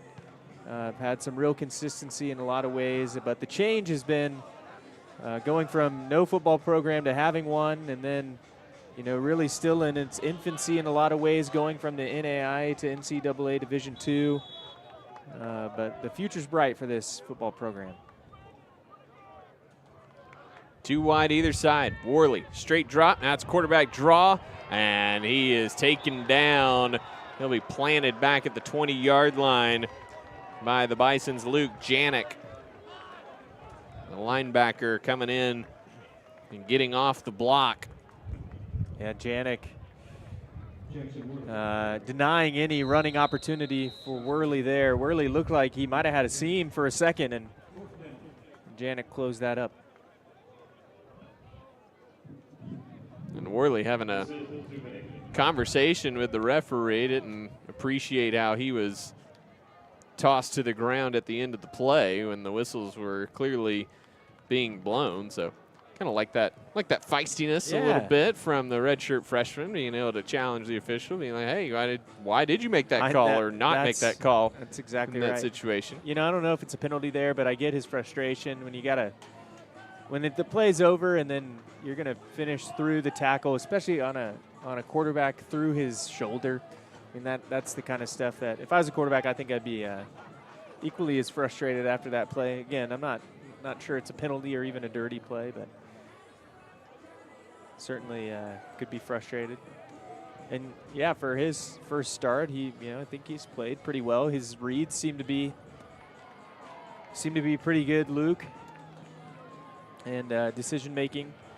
Now, Hayda hadn't let him air it out very much. And I know Coach Hayda would say, well, that's just the scheme we run.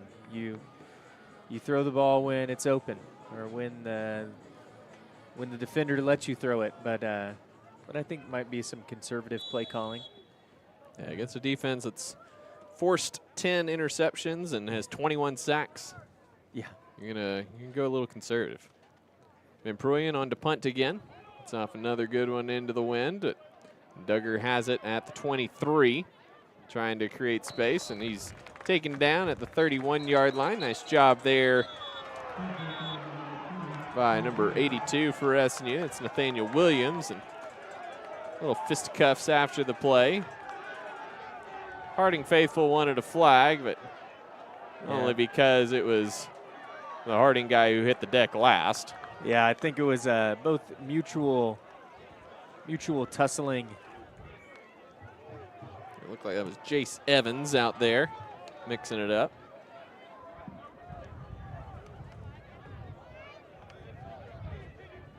Paul Simmons still giving the official an earful about it. It wasn't official right there at the end of that play.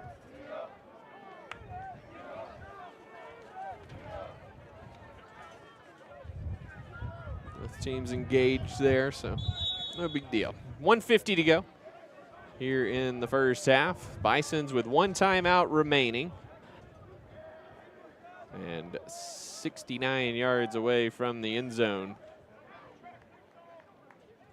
Keelan back to pass, under pressure, fires it out into the flat. That's Franklin, and he's wrestled down after a gain of 1. Good pursuit there by the Crimson Storm. Yeah, and it's a tackle in bounds. You know, Harding has no timeouts. They're going to have to go fast. Excuse me, they have 1 timeout.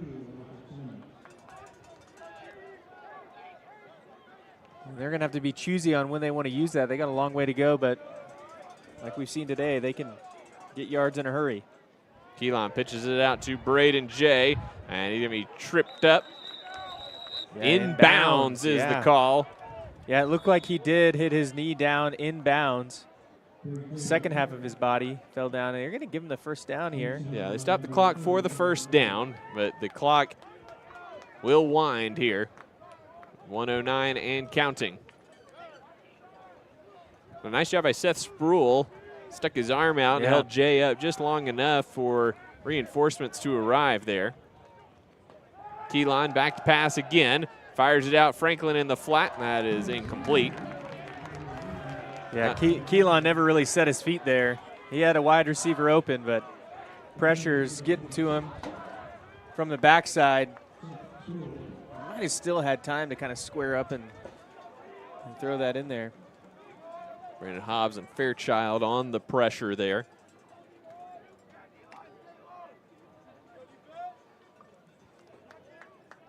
Getting Harding out of their comfort zones, key to being successful defensively. That's exactly but right. It's just so hard to get them out of their comfort zone because it's a pretty wide one. Keelan pitches outside. Jay, good block on the outside by Franklin, and he scoots out of bounds at the 47-yard line.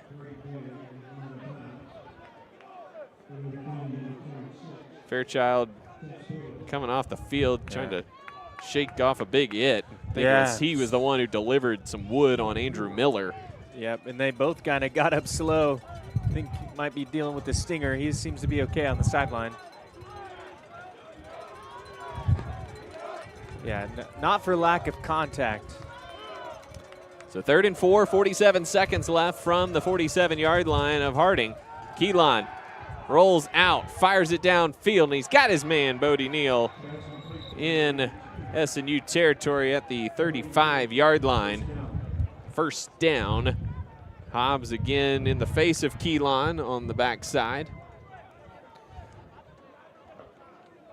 That's another first down for the Bisons. Elijah Simons is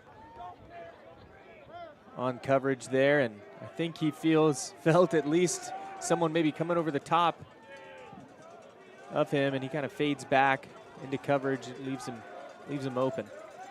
Keelan fakes the pitch. Franklin fires it downfield, and a diving snag is made by Brady Barnett.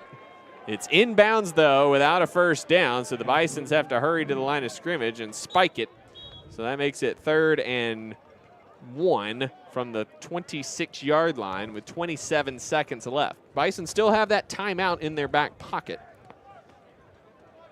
Yeah, and you certainly, if you're the Bison, you're saving that for either a touchdown attempt or a field goal attempt.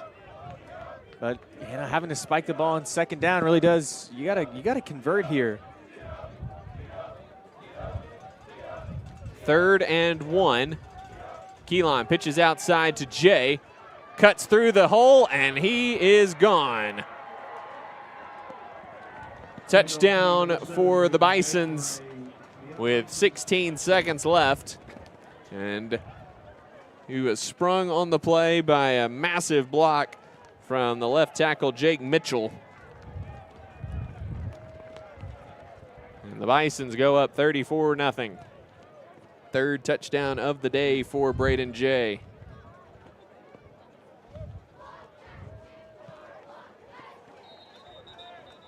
Flag down on the extra point from Lepak. I think we're going to get offsides on SNU here. I think so.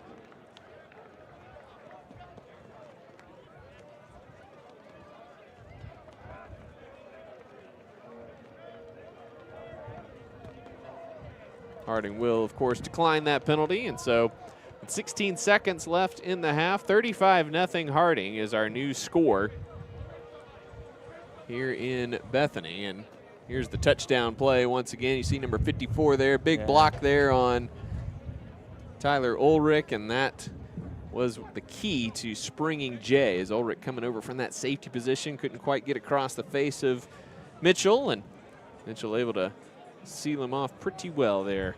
Yeah, you know, the offensive linemen that Harding recruit are, you know, they're kind of their own breed. You know, when you think of offensive linemen, you often think of like big bodied, tall guys, and certainly these guys are big, but they're often a little shorter. They're quicker. They can move, and man, when they get into open field, they're sometimes just as dangerous as a running back. But they're not carrying the ball. They're trying to move you out of the way. So, good example of that.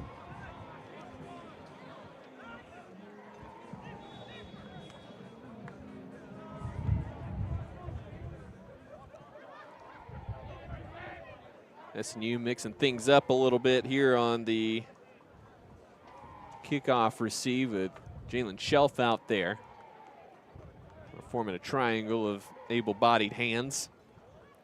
Lepak will blast this one deep. This will get caught up in the wind and come down to Collins at the 11.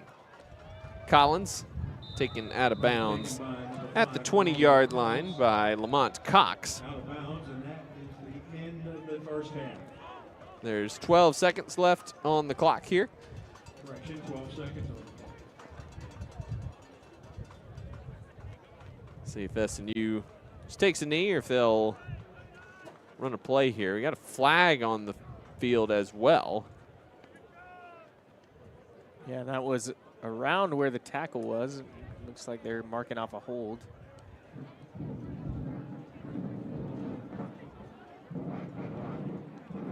And it's going to be an illegal blindside block on the Crimson Storm.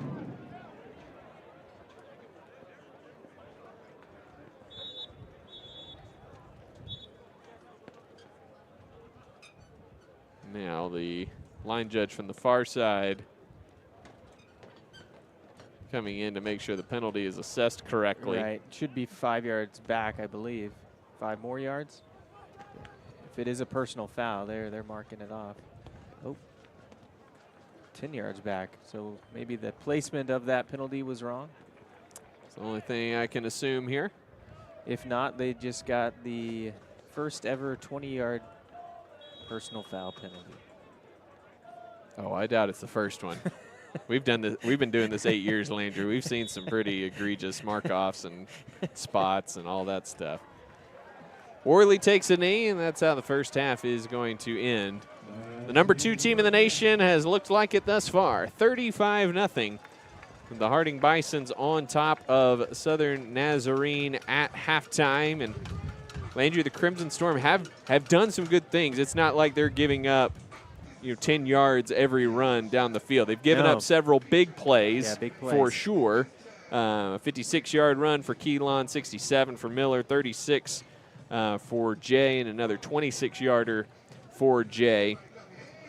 And 4 catches, 72 yards for Bodie Neal through the air. That's an 18 average, but they haven't allowed the Bisons to have a ton of success like every single play, It hasn't been, 10 yards here, 10 yards there. It's been more like 2 yards here, 4 yards here, and then they break a big one for a touchdown. That's right. So there's been some good things. The offense hasn't, been just stymied for negative plays every single snap either. So there's some good moments here for the Crimson Storm, but you got to really lean on those as you go in down 35-0 at halftime. Yeah, and even though you're playing generally well, you have big plays. Those big plays are still happening, which is why the score is the way it is. You can a lot of things they can hang their hats on and should as they go in at halftime. But there's a lot of things that they should be lamenting in at halftime too. Some of the things that they feel like they could have done better, certainly in this first half. It is homecoming, so we'll have an extended halftime and recognize all the homecoming court with 3 SNU football players out there. Seth Sproul, Carter Brock, and the homecoming king himself, Anthony Cox, getting recognized out here at halftime.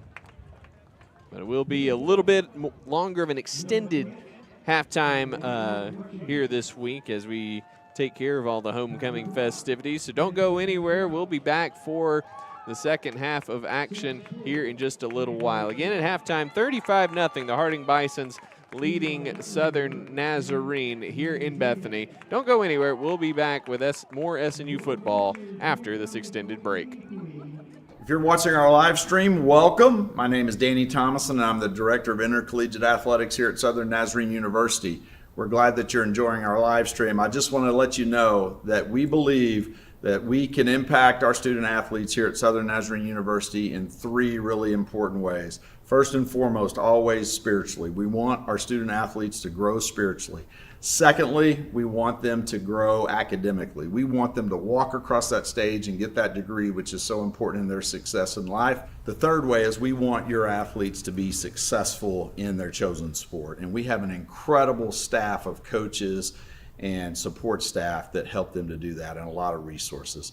So thank you, and if you want more information about Southern Nazarene University Athletics, go to snuathletics.com, snuathletics.com, and remember, always bolts up.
This is the Week 9 GAC Rewind.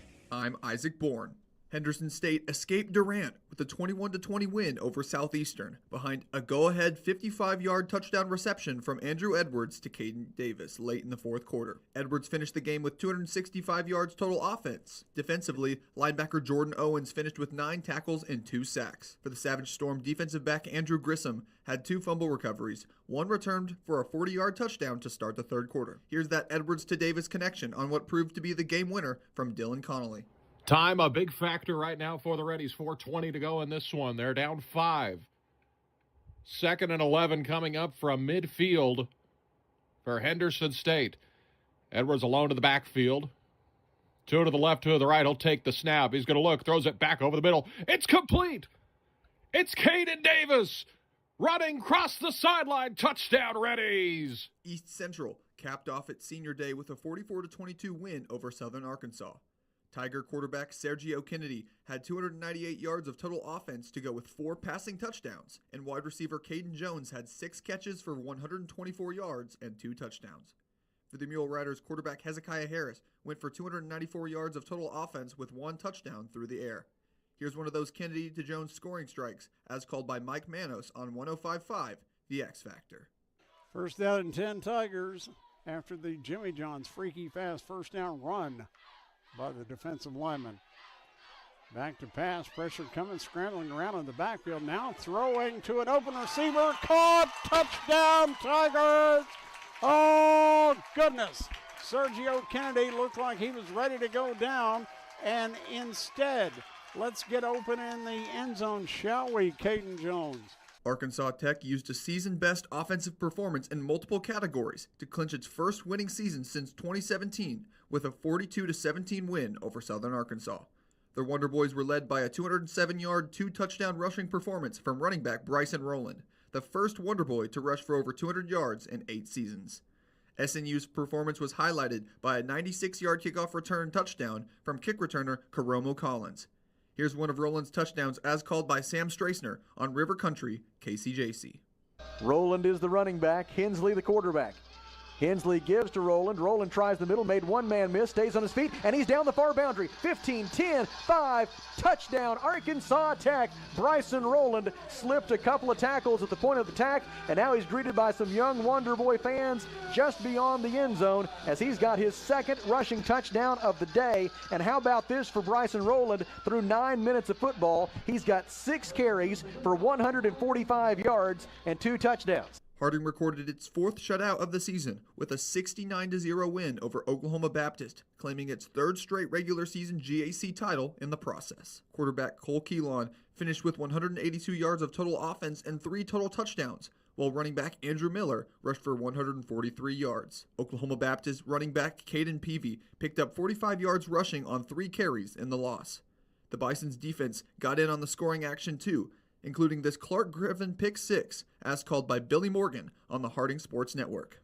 All 3 of those categories leading the nation. 3rd down 10 from the 12. Bricker empty backfield throws. Picked off. Clark Griffin on senior day into the end zone. Touchdown. A pick 6 for Clark Griffin. And the Bisons now lead it 41-0. He stepped right in front of the pass just outside the 10 and then ran it right into the end zone. And Clark Griffin with a pick 6 on senior day. Ouachita won 55-14 over Northwestern thanks in part to 164 all-purpose yards and 2 touchdowns from wide receiver Carter McElhaney. Quarterback Trey Nichols threw for 163 yards and 2 touchdowns as well. Rangers quarterback Caleb Deal passed for 194 yards in the game with a touchdown and 23 completed passes out of 35 attempts. Lyric Treadwell found the end zone also for the Tigers on this 82-yard touchdown run, as called by Rex Nelson on the Ouachita Football Network. 1st down and 10. They will give to Treadwell on the counter, and he's got running room. 30, 35, 40, 45, 50, 45, 40, 35, 30, 25, 20, 15, 10. Nobody is going to catch him. He is to the house. 1 play, 82-yard scoring drive. Lyric Treadwell, touchdown, Washington.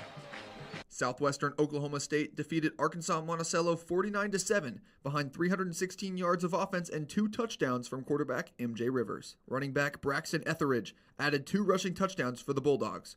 Bullweevil linebacker Guy Evans finished the game with 11 tackles, 3 tackles for loss, and a sack.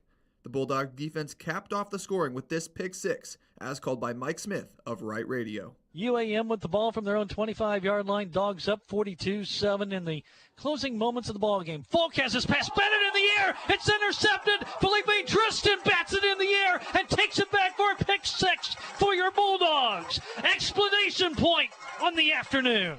Coming up this week in the Great American Conference, East Central travels to Henderson at a 1 p.m. start time. Then at 2 p.m., the rest of the games are Southeastern at SAU, Arkansas Tech at Oklahoma Baptist, Ouachita at Southwestern Oklahoma State, UAM at Northwestern, and Harding at Southern Nazarene. This has been the Week 9 GAC Rewind. I'm Isaac Bourne.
And welcome back as we count down the final minutes of halftime here in Bethany. Southern Nazarene trailing number 2 Harding 35-0 at halftime. And Landry, it's been a tough first half for the Crimson Storm, but as you would expect against the number 2 team in the nation, things aren't coming easy.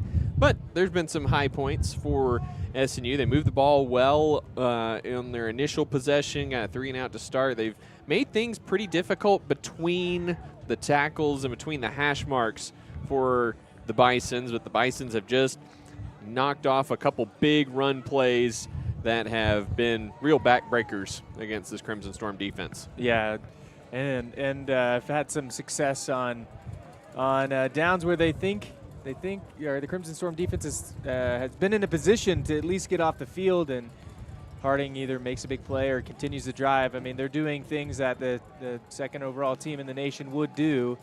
Finish drives, big explosive plays. But, yeah, certainly some high points. I think high points today would be the quarterback play from both these new quarterbacks. There have been some real bright spots. You know, some conservative play calling, and I don't necessarily think that's a bad thing or even a negative thing. You want to put your players in good positions to have success. So you had some success there. I think the overall attitude and play of the Storm has been good, but just struggling to eliminate some of those big plays from Harding, and the lead has reflected that. Bisons 343 yards in the first half, 10.7 yards per play, 82 through the air, 261 on the ground, 11 yards per carry. 36-yard touchdown for Braden Jay, 67-yard touchdown for Andrew Miller, 56-yard touchdown for Cole Keelan. That's going to bloat any rushing average. SNU 55 yards on the ground, 66 total yards on 30 plays, 2.2 yards per play. SNU held the ball longer than the Bisons, 16-11 to 13-49. We talked about that coming in. The Bisons haven't been quite as ball control from a straight numbers perspective just because they've been so explosive this year, averaging 443 yards on the ground. Quick check on scores from around the league. Halftime in Weatherford, it's Southwestern 28, Ouachita 21. Over in Shawnee, 21-17, Arkansas Tech over Oklahoma Baptist at halftime, 20-0 Northwestern, late second quarter in Alva. Nearing a final in Arkadelphia, high-scoring affair, 45-35, Henderson State over East Central. And halftime in Magnolia, 7-7 between Southeastern and Southern Arkansas in the battle of who gets to keep blue and gold as their team colors.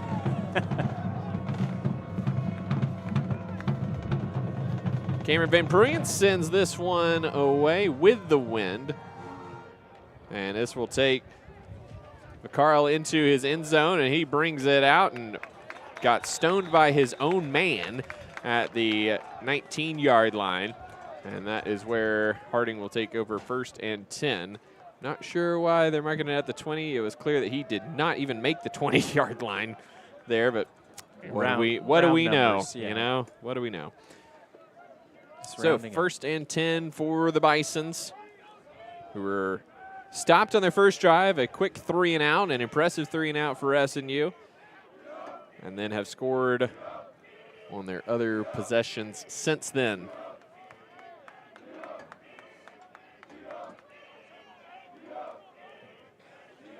Cole Keelan remains the quarterback here. For how much longer, we will see. He gives it to Andrew Miller, and Miller carries tacklers up to the 28-yard line for a gain of 8 on 1st down. Makes it 2nd down and 2. Already a couple substitutions there at those slot back positions as Deshaun Chairs is out there right now. I imagine that Braden Jay's day is probably done.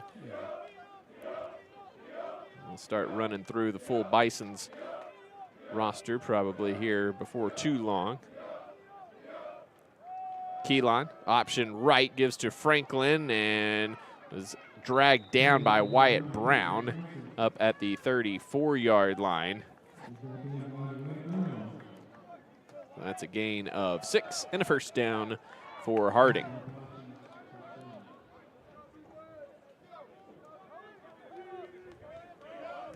Coach Hayda losing the hat here at halftime. Going hatless here for the 2nd half. Hey, with the win, I don't really blame him. Equivalent to a rally cap. Keelan takes a step, gives to Miller, and he is stoned in the backfield. Made a great effort to only lose 1. Could have lost 4. And a nice job by the middle of that SNU defense, putting a stop to that. Crimson Storm have forced several negative runs for the Bisons here this afternoon, but have allowed too many big ones as well. 2 minutes gone by here in the third quarter, just about. 2nd and 11 here for Harding. Yeah, and need to be ready for anything. We've seen several plain Jane plays by Harding. Option going left, and Keelan is grabbed and taken down. Carter Brock with the big play. Jake Wright came in and finished him off. Another loss of 1 makes it 3rd and 12. Yeah, Jake Wright sees this, or Carter Brock sees this all the way. He flies downhill and makes contact with the quarterback. Big 3rd down here. Need to stay disciplined. Harding's had some real success throwing the ball. Every pass play, there's been an open wide receiver. Need to know your assignment. And Harding's going to burn a timeout with the play clock winding down. So an opportunity here for the Crimson Storm to get off the field with 12:29 to go in the third quarter.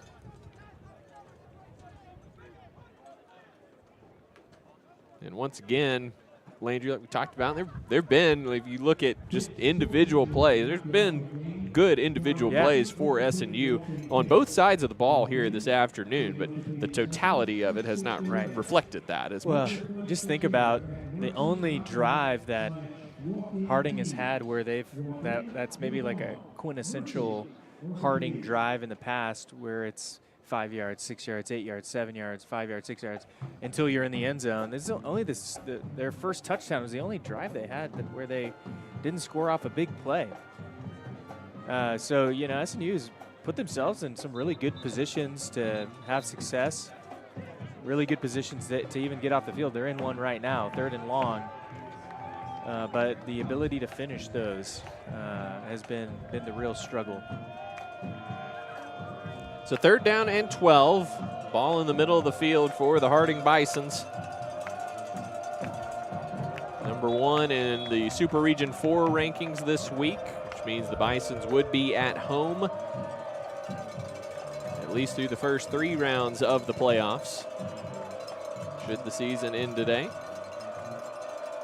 Keelan takes a snap, back to pass, has his tight end down the middle, and it's intercepted! Desmond Williams cut in front of it, trying to get outside, taken down at the 37 by Andrew Miller, but a great job by Desmond Williams undercutting the route to Isaac Gray, and Keelan threw it right to him. That's right, even if he puts this one on the money, it's not intercepted, but it's well defended. Yeah, that's not even the tight end's defender guarding him. He just makes a great effort. He sees the pass, finds the ball, and goes and gets it. Almost like throwing to the 6'2", 280 guy is a less than advisable situation. I think you'd want to put that one high for him. 1st and 10, Crimson Storm.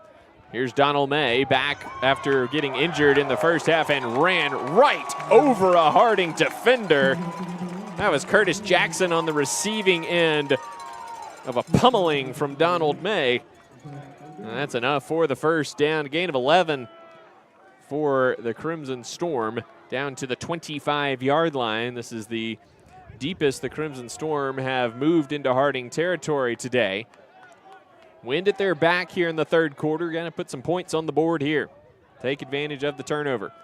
The give is to Manuel, running right, finds a hole, finds the end zone. 2 plays and a score for the Crimson Storm. Just like that, they take advantage of the turnover, and they're on the board here in the third quarter. Yeah, Luke, we talked about it at halftime, and when we came back from halftime, you got to finish some of these drives. You got to take advantage of opportunities. 3rd down, 3rd and short for Harding. They take advantage by getting an interception. 2 plays later, they find themselves on the end zone. He couldn't have written it any better.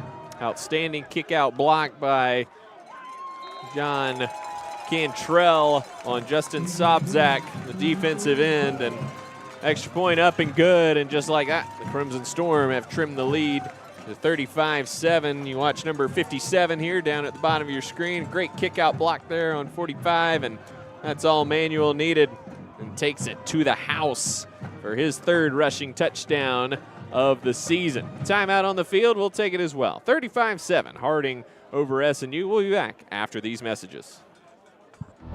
Being a champion takes more than skill, more than endless drills, more than using your head.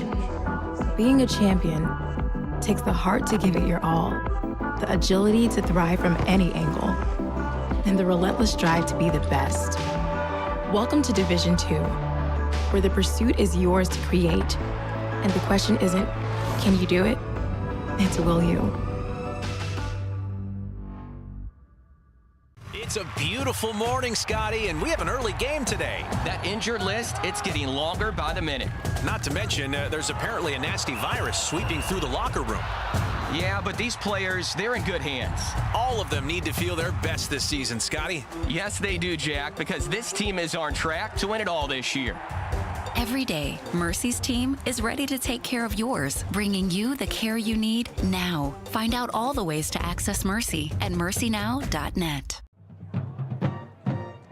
Welcome back to Bethany. SNU trails this one 35-7 against the Harding Bisons, but SNU getting the turnover, and 2 plays later finding the end zone on the 25-yard Caden Manuel run. So a great response there by the Crimson Storm, and now Cameron Van Brooyen will send it back to the Bisons.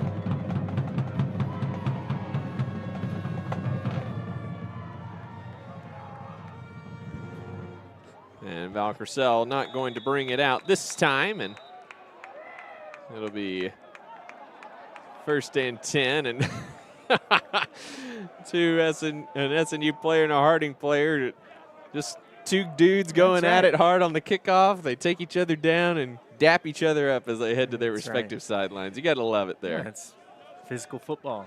It's what you signed up for, right? It's not often that you see a mutual high five after. No, got a good laugh from the crowd too. That's awesome. And a tight formation here. It's always a tight formation for Harding, but extra. Keelan gives to Miller into the middle of that SNU defense, puts his head down, gains 4 up to the 29-yard line. Miller 9 yards on 11 carries today, but the majority of those coming on that 67-yard touchdown run he had in the second quarter.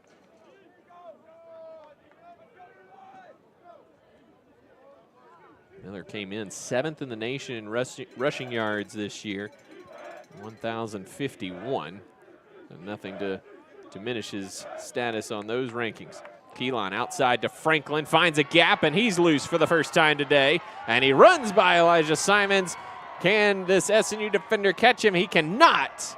And just like that, the Bisons respond with a 71-yard touchdown run to Christian Franklin, who had been bottled up pretty well here this afternoon. Jackson Lewis had a shot at him there late, but could not bring down the speedy Franklin. Yeah, and the blocking up front for Harding on this toss is about as good as it gets.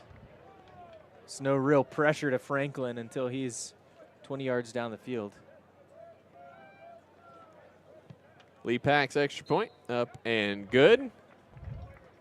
So 2 plays and a score for SNU, 2 plays and a score for Harding in response. And Landry, you hate the big plays like that because you had a little bit of juice there on the sidelines in the stands, and 71 yards later, that juice is gone.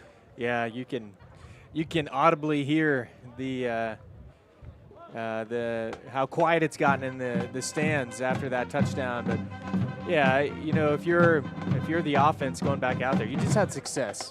So you can't control what's going on the defense side of the ball, but you can control what you do when you get the ball after this kickoff return. You've had success, and you need to build on that. It's one of those games, Luke, where you almost wish you could turn the scoreboard off so you could just play. You know, you can't. Yeah, you're not gonna score a touchdown that's gonna get you back into this game right now, but you can do the next play as best you can, and grow in some success and momentum as an offense that will really serve you well against OBU next week.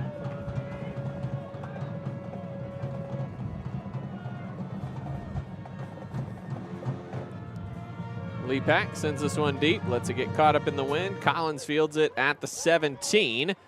Runs into his own man and is finally wrestled down up at the 28-yard line. So a return of about 11 for Karomo Collins. And the offense back out there for SNU.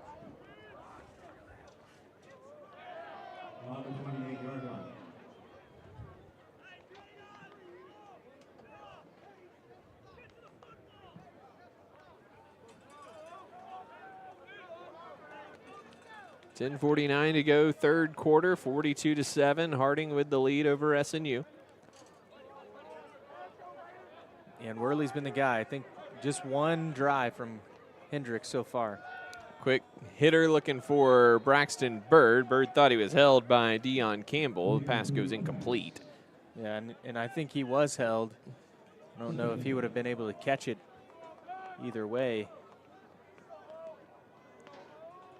Certainly had the defender's arm around his shoulder.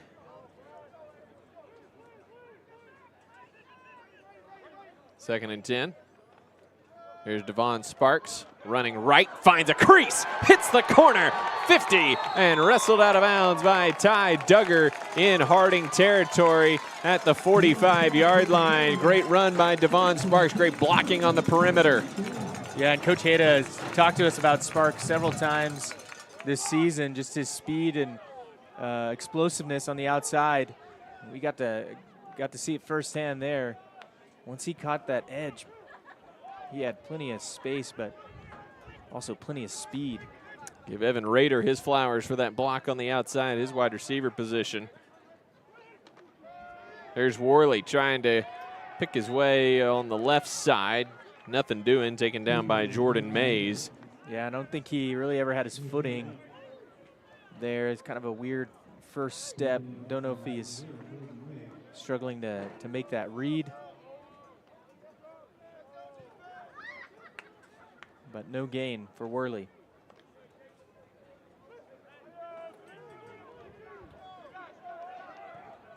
Second and 10. Sparks motions out to the right, fakes the bubble. Worley steps up in the pocket, and he's tripped up right at the line of scrimmage. Clark Griffin with the tackle, and Coach Hayda holding his head in disbelief. I didn't see what he saw. We'll see what the replay shows. There was a big play to be had. Yeah, I don't know if it was an option here to pass. Yeah, there it is. I don't know. Maybe that first read was the right read. Sparks seemed to have some blockers. Everything else downfield looked covered up. Here's Worley firing it deep. He's got the wind with him, looking for Bird. Just overshot him out of bounds. That falls incomplete.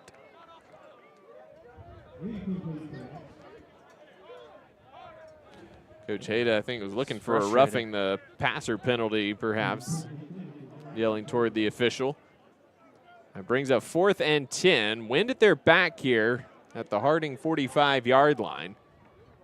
Yeah, and the officials are having a conversation over here. I don't know if there was a flag thrown.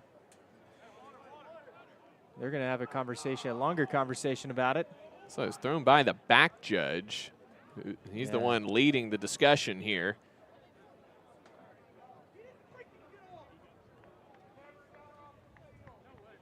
Yeah, and I think they're saying that there was a substitution infraction, perhaps. Yeah, no penalty given. And now Coach Hayda's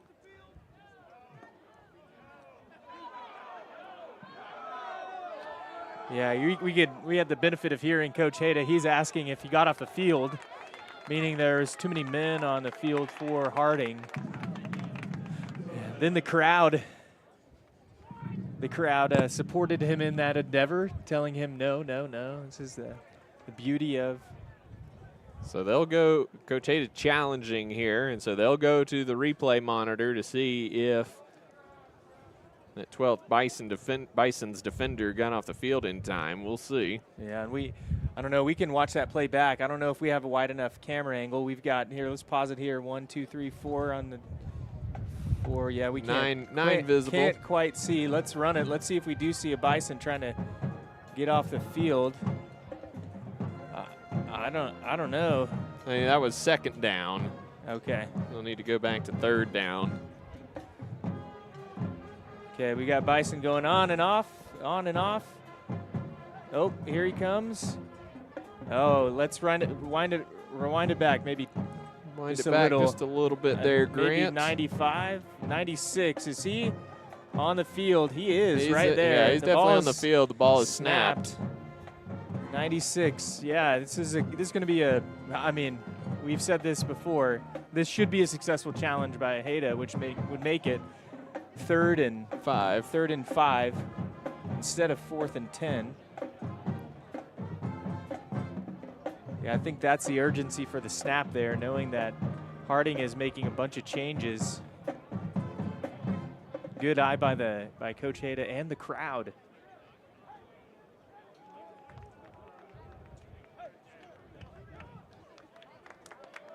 So they did assess the penalty, and so it will be a replay of third down. It'll be a 5-yard penalty, so it makes it 3rd and 5 here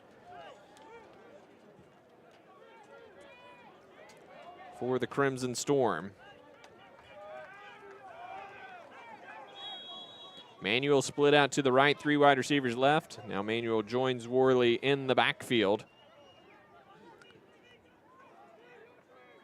Worley's back to pass. Quarterback draw, follows the block of Manuel. He's got space around the corner, belts it out of bounds by Duggar. Looked like he was already out of bounds, as that's what Coach Hayda is politicking for, but no flag comes in, but it's a gain down to the 29-yard line, 11 yards for the redshirt freshman, and SNU continues to move the ball well here in this second half. Yeah, certainly have some offensive momentum and having success. I've been really impressed with the offensive line in the second half. And just for the record, Bison's starters still out there. There's Manuel carrying tacklers across the 25 and down to the 24. 5-yard pickup for the redshirt freshman from Sealing. Lining up quick. Worley fakes the give to Manuel, rolls out to the left, looking for Sparks in the end zone. He's got it! Touchdown, Crimson Storm! Wow, what a throw. Worley puts that right on the money. I thought for a second it was going to be intercepted, but it has just enough distance, and Sparks hauls it in. You see the replay here. He's going to roll. You can't quite see him, but right to where Sparks is running. It's incredible. Good drive for Sparks, better drive for Worley, even better drive for the Crimson Storm. So 2 drives, 2 scores for SNU. And Van Prooyen puts the extra point up and through. So with 8:11 to go in the third quarter, our new score, Bison's 42 and Crimson Storm 14. We'll take time here in Bethany and be back with more. This is SNU football. Being a champion takes more than talent, more than the perfect pass, more than using your head. Being a champion takes the spirit to always push harder, the ability to overcome any hurdle, and the fire to be the best. Welcome to Division II, where the pursuit is yours to create. And the question isn't, can you do it? It's, will you? One of my favorite things about SNU was the relationships I was able to have with people, with professors, with friends. One thing that was purposely different about SNU was the integration of faith into the academics. I feel like I learned so much from that helped prepare me for life after college, to be a husband and someday to be a father. It was a really, really transformational time in my life. My degree could have come from anywhere, but my relationships with people, I know I would not have gotten anywhere else. Go to snu.edu to apply or to schedule a visit. Well, halftime is what the doctor ordered for the SNU offense. 2 drives, 2 scores for the Crimson Storm. They still trail this one 42-14, however, and the defense needing to come up with some stops against the Bisons in order to get back in this one. And SNU, 40 plays, 170 yards.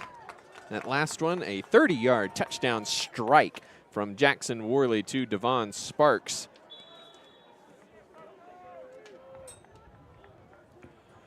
Yeah, the defense is going to have a real opportunity here to try to get this offense. Ball falls off the tee. This offense back on the field. Hey, with 8 kickoffs so far in the game, that's our first one. First ball fall off the tee with this win. That's kind of impressive. The wind is picking up. It's getting colder here.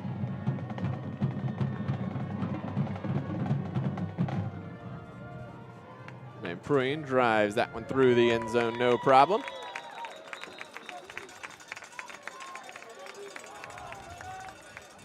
No high fives on the kickoff coverage units this time.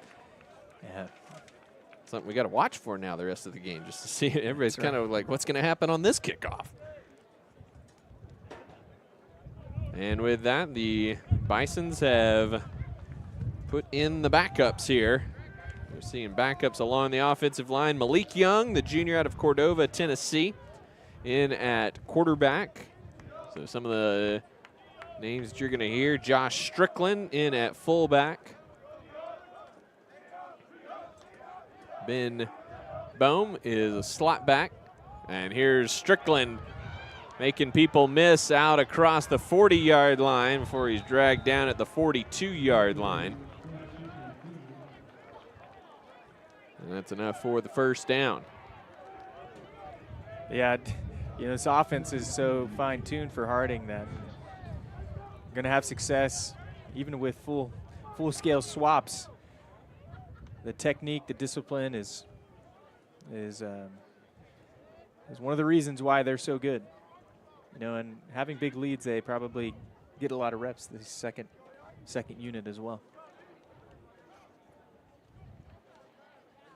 Here's Young outside, pitches it, and that is Hines who picks up 12 more. That was nearly forward there, Landry. Yeah, I think that was forward. Yeah, so it's the official score counts it as. But backups along the offensive line include Josh Lawrence, Gavin Waters, Jose Lopez in at center, Jude Steffen, I believe is out there. Can't quite tell all the numbers here. Jordan McLean is out there. Young gives it to Strickland, and he's stacked up after a gain of 1. Landry, obviously Harding making that business decision. They've got plenty ahead of them as the #1 seed in Super Region 4 right now. Have already wrapped up the Great American Conference regular season title. Don't need to get those starters unnecessarily injured or anything like that. But if you're SNU, with 6:23 to go in the third quarter, a bit of an opportunity here for sure. Your starters are still in. See what you can make happen here. Yeah, I don't think. Young outside again to Hines, and the Bisons stretching things wide a little bit here on this possession, a little bit more so than we've seen over the course of the afternoon. That 5th backup lineman in for the Bisons, by the way, Matt Colvin.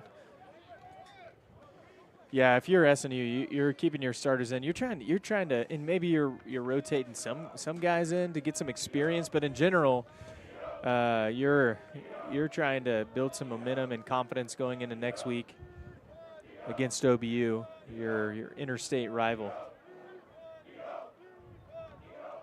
Young gives to Strickland, finds a big hole, and chopped down by Kobe Nichols after a gain of 7 down to the 27-yard line.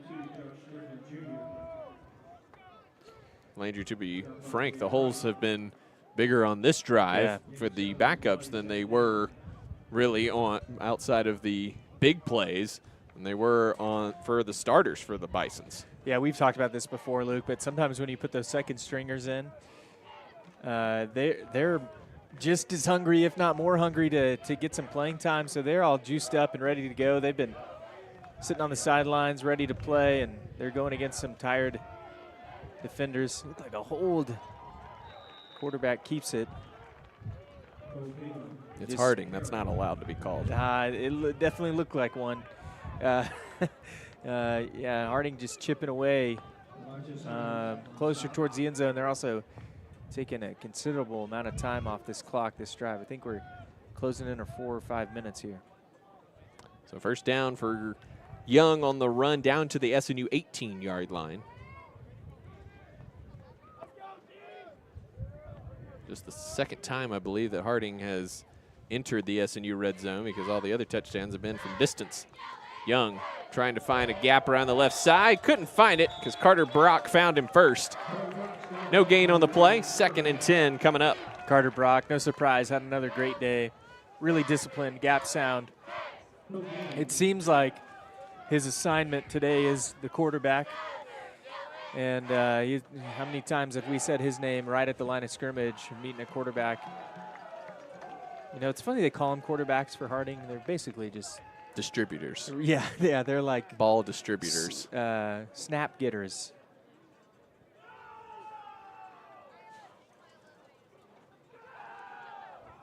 Young outside, keeps it himself. There's Brock again. Just a gain of 1 to the 17.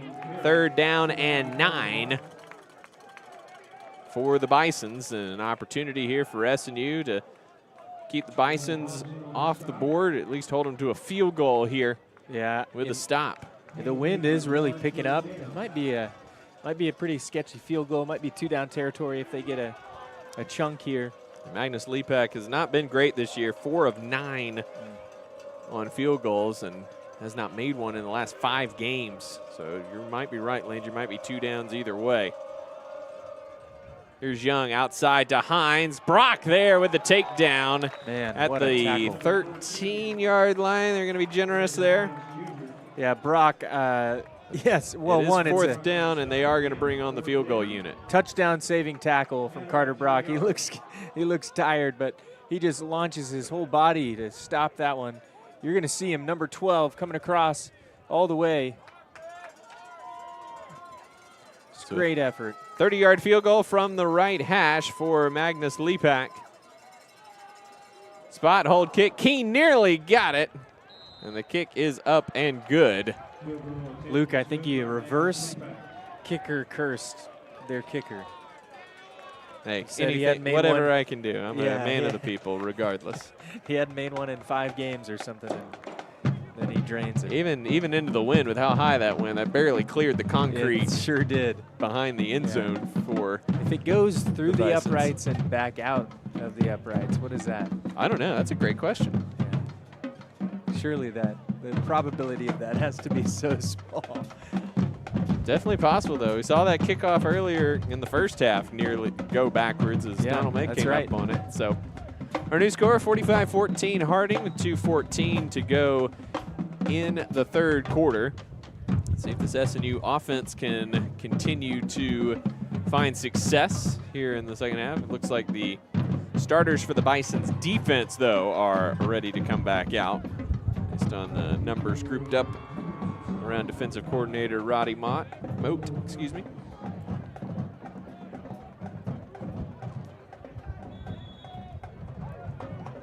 Bisons up to 410 yards on the ground on 38 carries, 492 total yards on 48 plays here this afternoon. Yeah.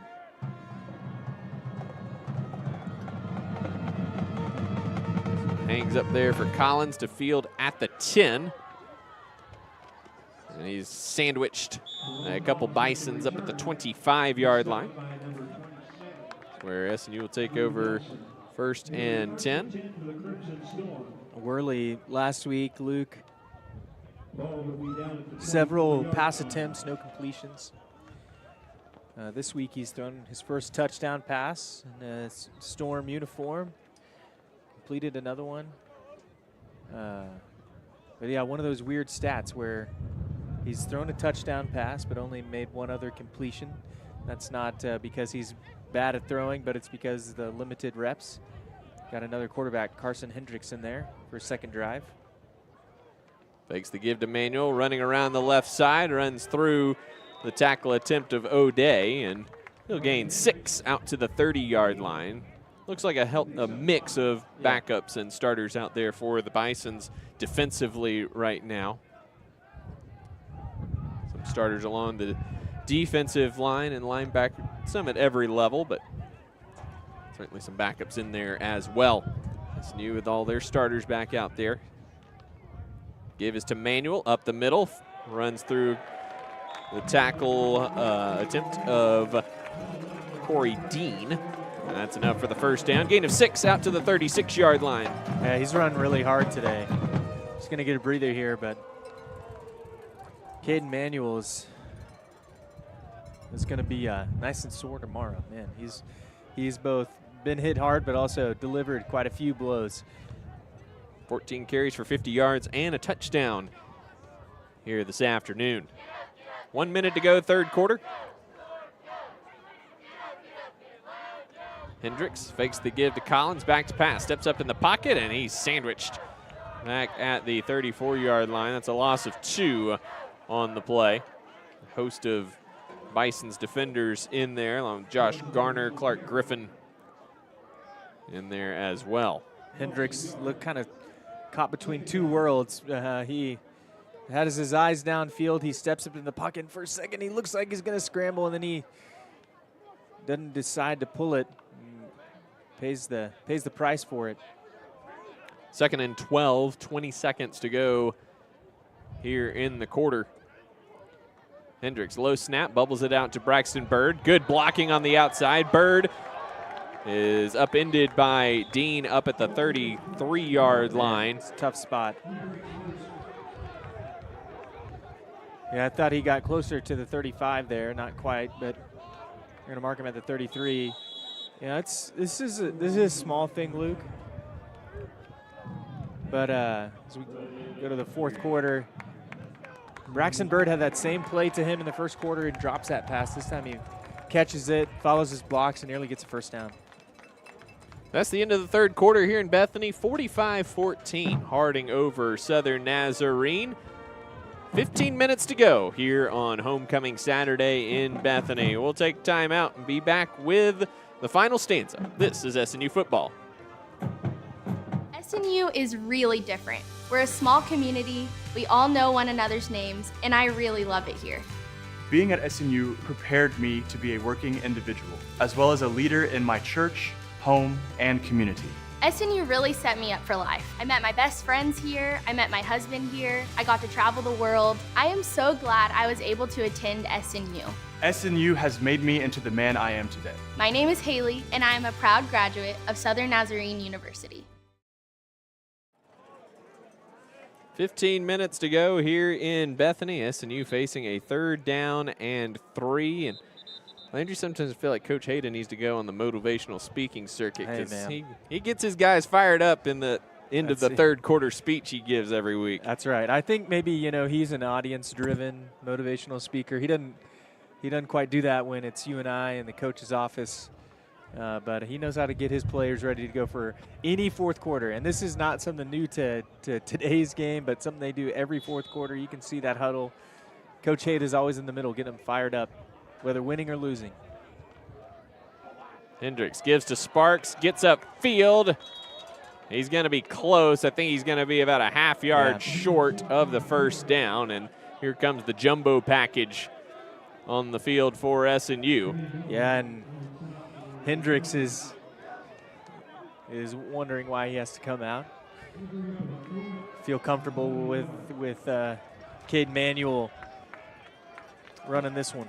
Carson, I think it's because you're listed at 185 and not 225, so that might have something to do with it.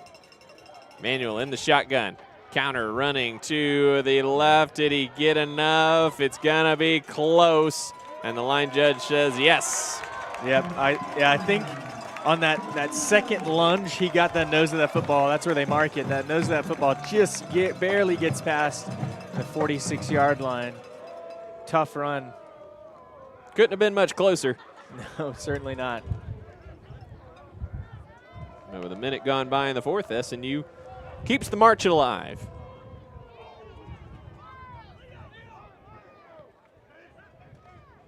Hendricks fakes it to Sparks. Running left, and he's met. Luke Martin, Clark Griffin combine on the tackle. Brings up 2nd down and 10. Yeah, and at first I thought maybe he made the wrong read, should have handed it off to Manuel there. But I think both both reads were tough. I think you had Bison defenders on either side, and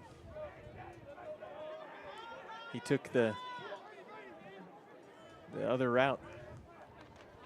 Hendricks gives to Bird, running right, cuts inside of the block, and a nice carry down to the 47-yard line of Harding. 7-yard pickup will bring up 3rd down and 3. Just a reminder, next week, Senior Day here in Bethany, as Bird comes off, letting that left arm dangle a little bit. Hopefully he'll be all right. 2 o'clock kickoff for the Crimson Storm and Oklahoma Baptist. On Senior Day, we get the grammatically correct Bison next week after taking on the incorrect this week. Hendricks, low snap, still picks it up and flings it out to Collins, who has enough for the first down to the 44-yard line. Nice job by Hendricks, taking the low snap from Sullivan and not panicking and making it happen. Yeah, big conversion there. Hendricks making Coach Hayda think too. Both these quarterbacks have played well today. Yep, nothing close to resembling putting the ball in harm's way today. The give is to Manuel, picking his way, and he gets down to the 41-yard line for a gain of 3. Another hard run. That mesh point for that handoff seemed pretty tight. Manuel's able to get out of there, scamper for a few yards. All right, Luke, you got to fill me in. What is the grammatically correct Bison? Bison is both singular and plural. It's like deer, or so Harding Bisons is not correct, okay, according to the English language. It's like saying fishes. Here's Hendricks, pulls it out of the belly. He's got space on the right side, inside the 30, and scoots out of bounds down at the 28-yard line.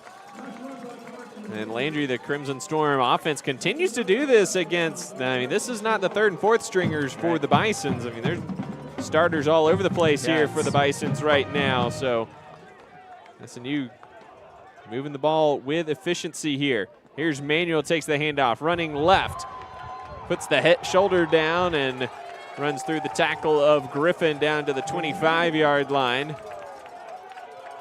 And Griffin exchanging some words with associate head coach Ken West down on the sideline.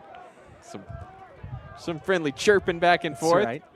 Ken West probably saying, Clark, you're as old as I am. Why are you still on the field? And this is the 50th start Clark Griffin's career. Finally a senior. Named for Cole Keelan, the quarterback for the Bisons. 10:40 to go in the ball game. SNU on the march. 2nd and 6. Sparks comes in motion. Hendricks, quarterback draw. Up the middle, finds some space. He's going to be taken down from behind by Griffin after a gain of 5 down to the 20-yard line. Brings up 3rd down and 2 for the Crimson Storm. Obviously 4-down territory here for SNU with 10 minutes and change to go in the ball game. Substitutions here for the Bisons, but SNU subs, so the officials will allow the Bisons to sub as well. Hendricks takes the snap, bubbles it out to Sparks. He's got space, got blockers. He's got enough for the first down, I believe. Yeah, I think so. That's a big trust play. We can see the replay here in just a second. You're throwing the ball to Sparks, but Manuel is his lead blocker. Number 8, or excuse me, the running back, 24, is going to have to get out there. As the ball is thrown, it almost hits him in the back of the helmet. Spark catches it, though, and you get the lead blocker where he needs to be. So first down for the Crimson Storm, under 10 minutes to go. Clock is stopped here, not really sure why. I think he did go out of bounds, but it should be running. Should have restarted. Here's Sparks finding a spot, lost the football. It's loose, and the Bisons come up with it. A great drive for the Crimson Storm ends in their first turnover of the ball game. Yeah. Couldn't tell who got the strip on it. I think it was Kyle Henry who came up with the loose ball. See it here. Yep. And that is number 16, Lamont Cox, who just latched onto the ball and slung himself around Sparks. He's close to being down, but the ball is already on its way out as he's falling. So tough break there for the Crimson Storm, an outstanding drive as they march that down into the Harding red zone. They come away with no points, 9:45 to play. So the Bison's offense back out on the field. SNU held them to a field goal in their last time out. Give is to Strickland. He finds some space and is knocked down by Simons and Kobe Nichols, but not before a gain of 7 out to the 23-yard line.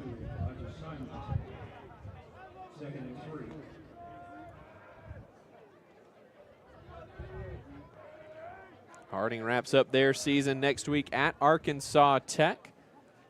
The Wonder Boys clinched their first winning season since 2017. Their first-year head coach Roy Thompson, they lead Oklahoma Baptist 35-25 with 4:40 to go. Pitch outside for the Bisons, and hitting the hole in space is Sam Mitchum, and he's taken down in SNU territory down at the 40-yard line by Elijah Simons. But Mitchum, the sophomore out of Royce City, Texas, with a big run down the near sideline. Here it is. Yeah, he just cuts back inside around one defender. Then there's nothing but green grass in front of him. First down here for the Bisons. Fourth quarter in Alva, 33-7, Northwestern with the lead. Midway through the fourth in Weatherford, fun game, 35-31, Ouachita Baptist. On the carry there for Harding is Bo Simpson, redshirt freshman out of Springdale, Arkansas. Gain of, call it 2, down to the 38-yard line. Final score in Arkadelphia today, 45-35. Henderson State with the win over East Central, who piled up 509 yards against the Reddies, but came out on the short end. Under 2 minutes to go in Magnolia, 16-14, Southern Arkansas leading Southeastern Oklahoma State. If you missed it earlier, the SNU women's soccer team tied with Northwestern up in Alva, which means they will not get the necessary points to make their way to the GAC championships this year. Malik Young crosses the 30-yard line, and that's enough for the first down to the 29-yard line of SNU with 7:37 to play. Trevor Harmon's SNU men's squad facing off against Ouachita Baptist here in an hour, and they are in a win and in situation for the GAC men's soccer championships. First time in 4 years that the Crimson Storm will not be hosting that. That'll be up in Hays, Kansas next weekend. Young pitches it outside, and taken down on the play is number 10, Josh Evans Pickens. Not Jalen Spicer, as it's been for so many years, so I had to check myself there. I'm sure all the Harding fans would have been quick to say, who? He's not here anymore. You've been all over the Reddit message boards, Luke. It's a false start on the offense. I think that's number 70. The backup tackle, Jordan McClain, the junior out of New Orleans, Louisiana. You know, Luke, there's still time on the clock, but we have not seen one single hold today. We have not. The penalties have been pretty much all procedural today, and one blindside block. You know, there's been weeks. It seems like there's a hold every other play on the Storm, whether that's self-inflicted or not. Here's Young, space on the left side, taken down from behind by Kobe Nichols. Gain down to the 21-yard line. Gain of 12 makes it 3rd down and 2 for the Bisons. And he laid a hit. Young did on that one. He's running hard. Good job by Colby Nichols to come up and make that play. Yeah, but you're right, Landry. Pass interference on the Bisons, a illegal blindside block on SNU, and then the other penalties have been procedural. Young gives to Strickland up the middle, bounces off a few tacklers, and finally taken down inside the 5-yard line. They'll mark him down at the 5. Be first and goal for the Bisons with 5:30 and counting here in the ball game. Strickland running hard, 58 carries, 445 yards coming into today's game, which would be excellent contributions from anybody, but when it's your third or fourth guy who normally gets the ball, you'll take that all day.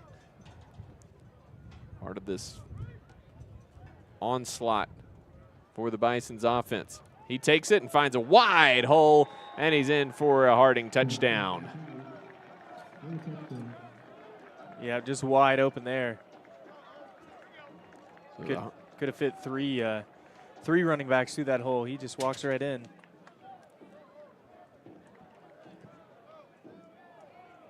So an 84-yard drive for the Bisons ends in a touchdown for Harding as they extend their lead to now 52-14 with 5 minutes remaining in the ball game.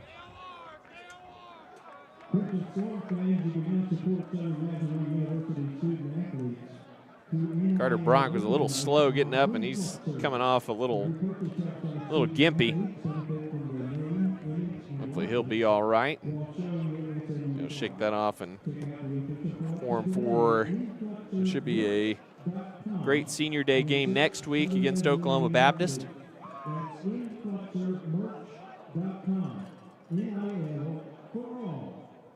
Yeah, those Oklahoma Baptist games, Luke, they're often like the SWASU games. You kind of never know what you're going to get.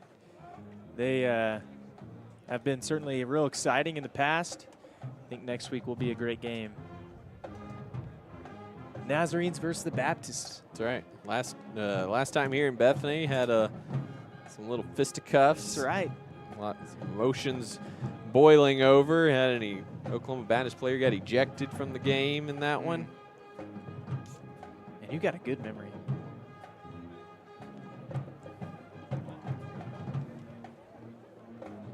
It helps in a lot of ways. The Bison. That's right. Doesn't always help me in the love keeps no record of wrong one, though.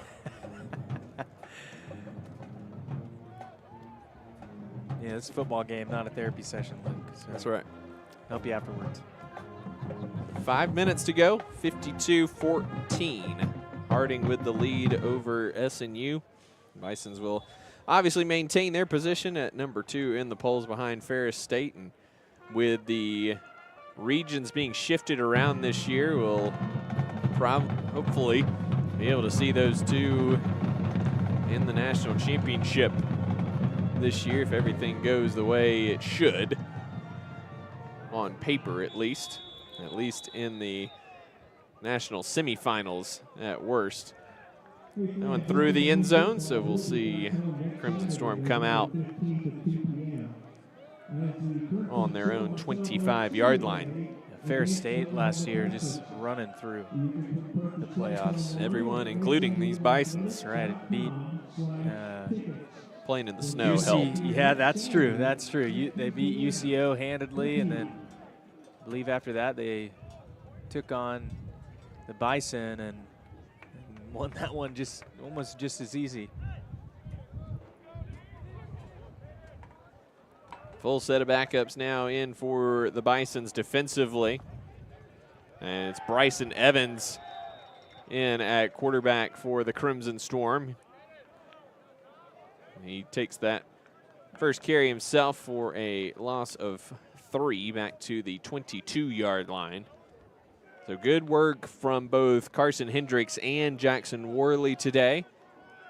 Evans, who's the starter of the first 8 games of the year, out there to finish this one out.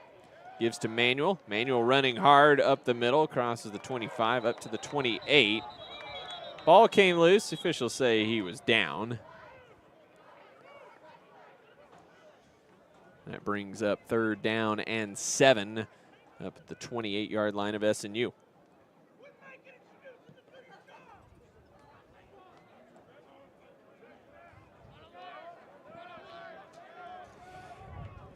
Yeah, and late subs by the Bison here. I don't think SNU subbed. I think they can snap it whenever they'd like. Collins in motion in the near side. Fakes the bubble over the middle, off the hands of Isaiah Gaddis. Flag comes in, though. I think we're going to get legal shift on SNU. Yeah, that pass was right on the money. Gaddis got to catch that. So Paul Simmons is going to decline that. Yeah, it'll be 4th and 7. Yeah, might as well here go. Well, I don't know. I think you go for it, Luke.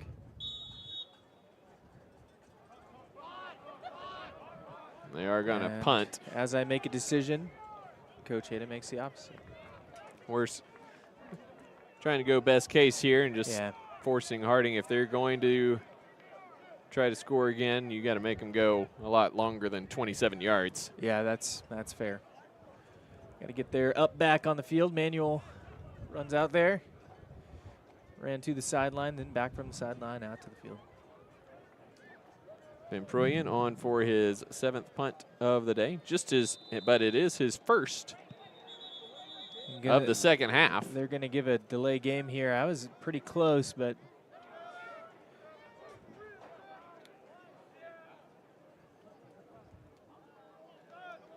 so delay game on SNU will back them up 5 more yards, and punting into a wind that kicked up right in the pregame and has been blowing 20 miles an hour or so pretty much all afternoon and evening.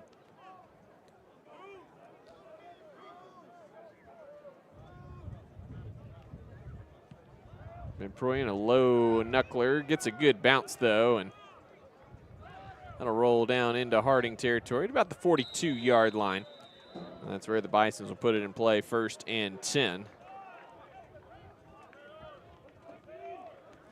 So the SNU defense getting called on one more time to keep the Bisons out of the end zone.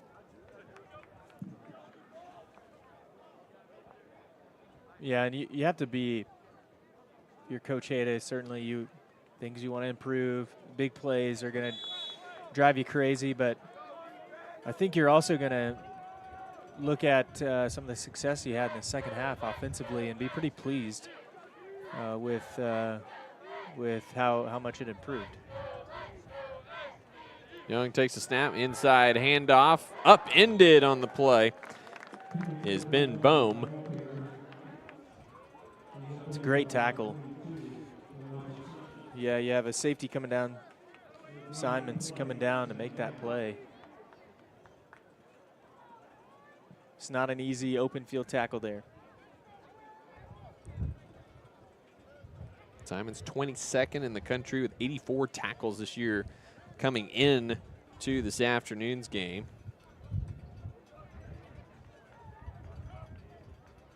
That was his 10th tackle of the afternoon, and Bohm upended again. This time it was Des Williams who undercut him, and Williams is down injured on the far side of the field.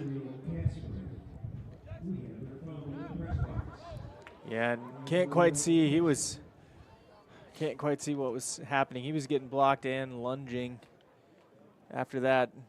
I mean, it's a great play. It's unfortunate he's injured. Oh, he actually tripped him. Oh, man. So he was getting blocked. His legs came out, and it was actually his legs that upended Bohm. So you worry about just that collision on the knee or shin area. Yeah, it looks like they're looking at his knee. Hopefully he's okay.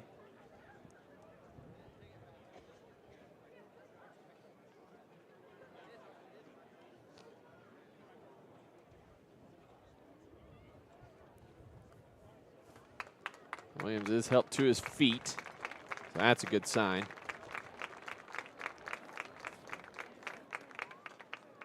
3rd down and 6 here for the Bisons. He was able to walk gingerly, favoring that left leg that made the tackle. Williams has grown up a lot this year, sophomore out of Perry. He's moved from more just a punt catcher, punt returner to now Been playing a lot in the secondary this year. The injuries to Tyler Ulrich. Yep. Allowing him to see the field and grow more as a player, and he's done a nice job with it. Hopefully he'll be able to be back for next week against Oklahoma Baptist. Yeah, tough collision there. So 3rd down and 6 for the Bisons. Young looking for the left side. Hobbs was there, and a host of defenders finished off Young. Gain of 1 on the play, but Brandon Hobbs, sophomore from Bixby, was the guy who made the initial contact. Yeah, clock stopped. For lost helmet. I think Quaylen Goodman lost his helmet. It's like, I didn't see a timeout. No one's acting like there was a timeout. Well, And now the clock is running after the initial stoppage. And I think Paul Simmons is just going to let this one roll down to the 2-minute warning. yeah, I think so.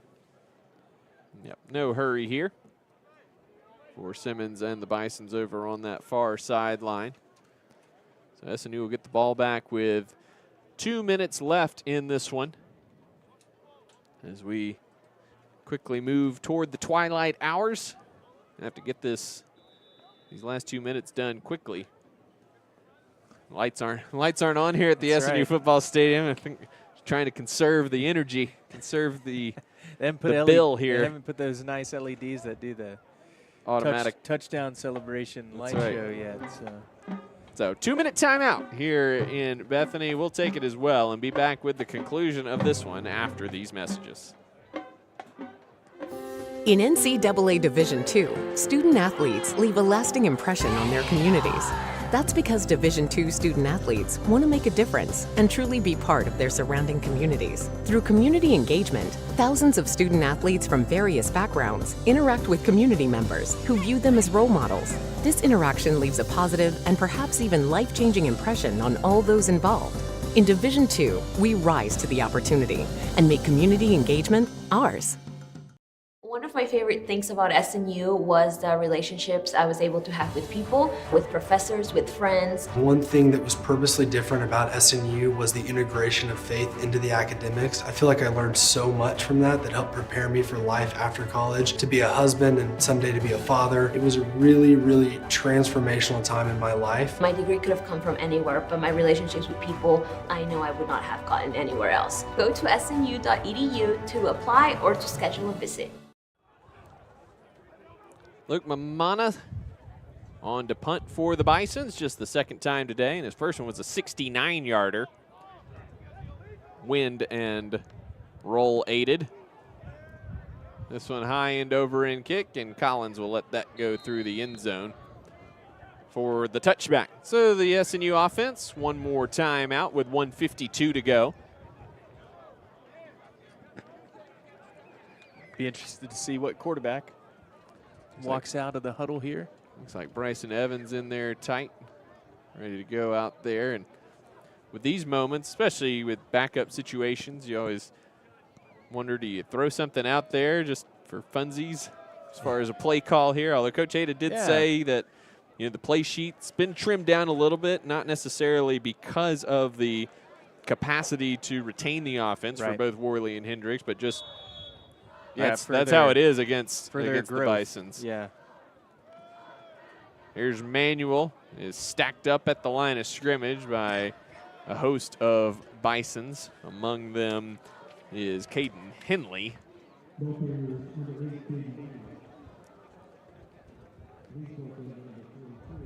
be 2nd down and 9 after the gain of 1.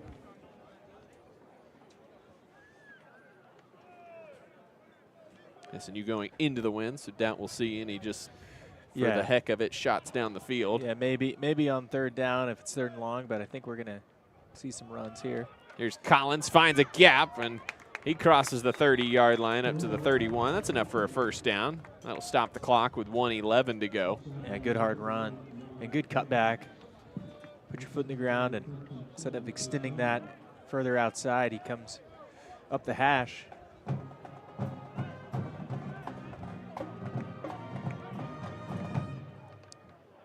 Evans takes a snap, pulls it out of the belly, finds a crease. He's across the 40 before he's belted down at the 45-yard line.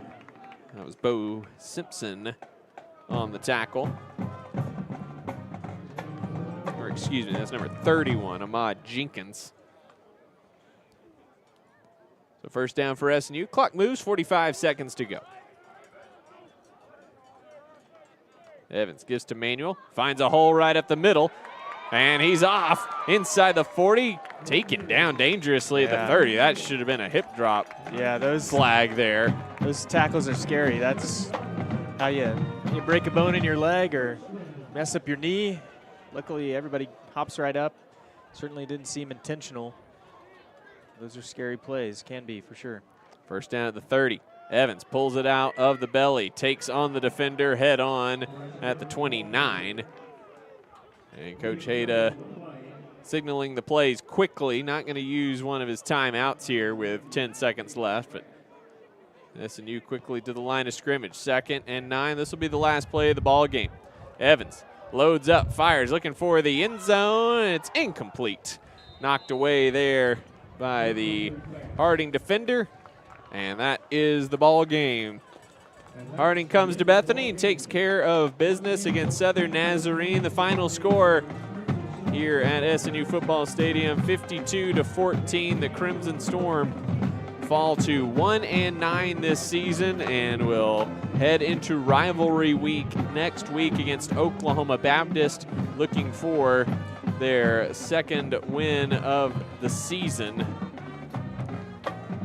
Looking to make it 4 straight against Oklahoma Baptist as well.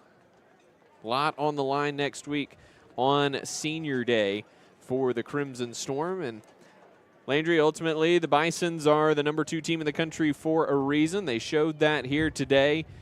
They able to break off explosive plays and also kept the SNU offense at bay after a promising start for the Crimson Storm. A solid first possession for SNU, but then 5 or 6 straight punts to end the first half for the Crimson Storm, while the Bisons were able to generate a 35-0 halftime lead. And that was about all that they were able to do there. And Coach Hayda with a hug there for Clark Griffin, probably saying, I'm glad I don't have to see you opposite my offense ever again. Yeah, that's right. Same for Ty Duggar there.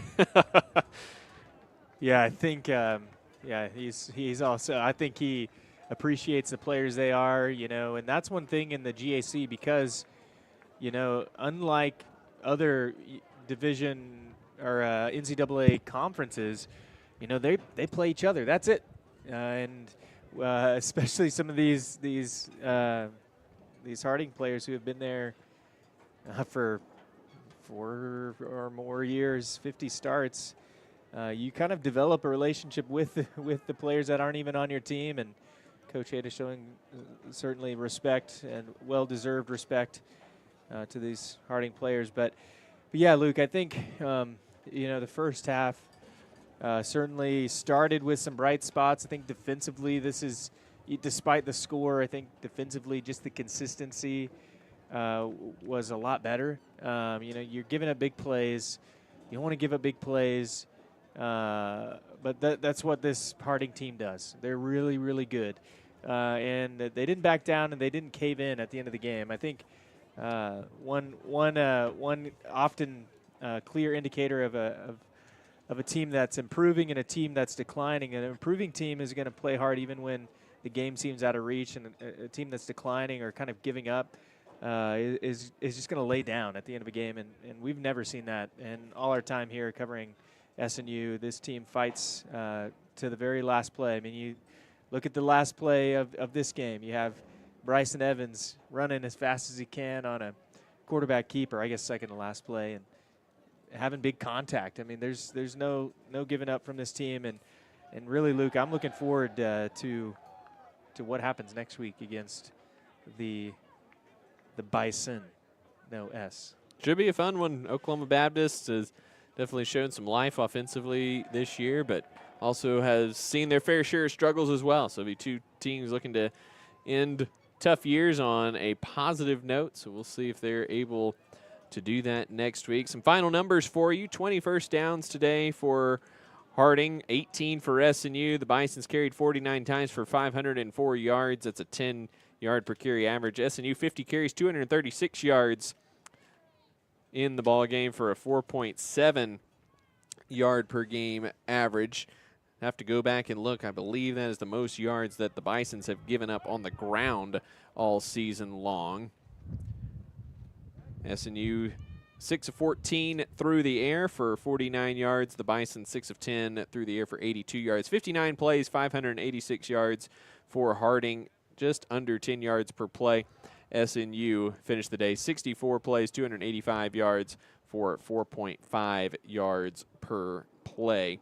SNU held the ball 30 minutes. The Bisons right under 30 minutes. One turnover each in the ballgame. Really wasn't a factor. Penalties not really a factor today either, Landry. 2 100-yard rushers for Harding today. Andrew Miller and Braden Jay both crossing 100 yards. 89 yards and a touchdown on 20 carries for Cade Manuel. He was really good today. Yeah. And 30-plus yards for each of Devon Sparks, Jackson Worley, and Carson Hendricks.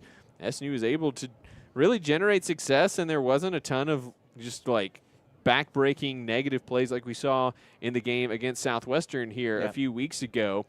SNU was able to move the ball really well, but the back-breaking plays, were 10, 15-yard losses at a time, and just were not able to overcome those in that loss. We didn't see that here today against the Bisons, but the Bisons obviously very good defensively, and they'll continue to be very good as long as Paul Simmons and Roddy Moat are running the ship over there in Searcy. But next week's a new week, an opportunity to end the year on a positive note against Oklahoma Baptist, and we will be here for that. A full fun weekend next weekend, Crimson Storm fans. SNU basketball at home next weekend. Games at 5:30 on Friday, and then you can come out for the football game, senior day against Oklahoma Baptist at 2, and then go grab dinner, and then get back to the Sawyer Center for 7:30 men's basketball at the Sawyer Center next Saturday night. So we're in that miniature crossover season here, and it's a lot of fun times here at SNU. Tough one today as SNU falls 52-14. Landry, your final thoughts as we wrap up here? Yeah, I think there's lots of room for growth. Not just against OBU next week, but also next season. And, great finish by the Storm. Looking for improvement next week. So that is going to do it for us here from Bethany. 52-14, Harding takes down SNU again senior day next week against Oklahoma Baptist. 2 o'clock kickoff from SNU Football Stadium for the Crimson Storm. And the Bison will have full coverage for you here on the Call Sports Network. That's going to do it for us. For our producer, Grant McNew, my co-partner, Landry Franks, I'm Luke McConnell saying good night from Bethany, and bolts up, everyone.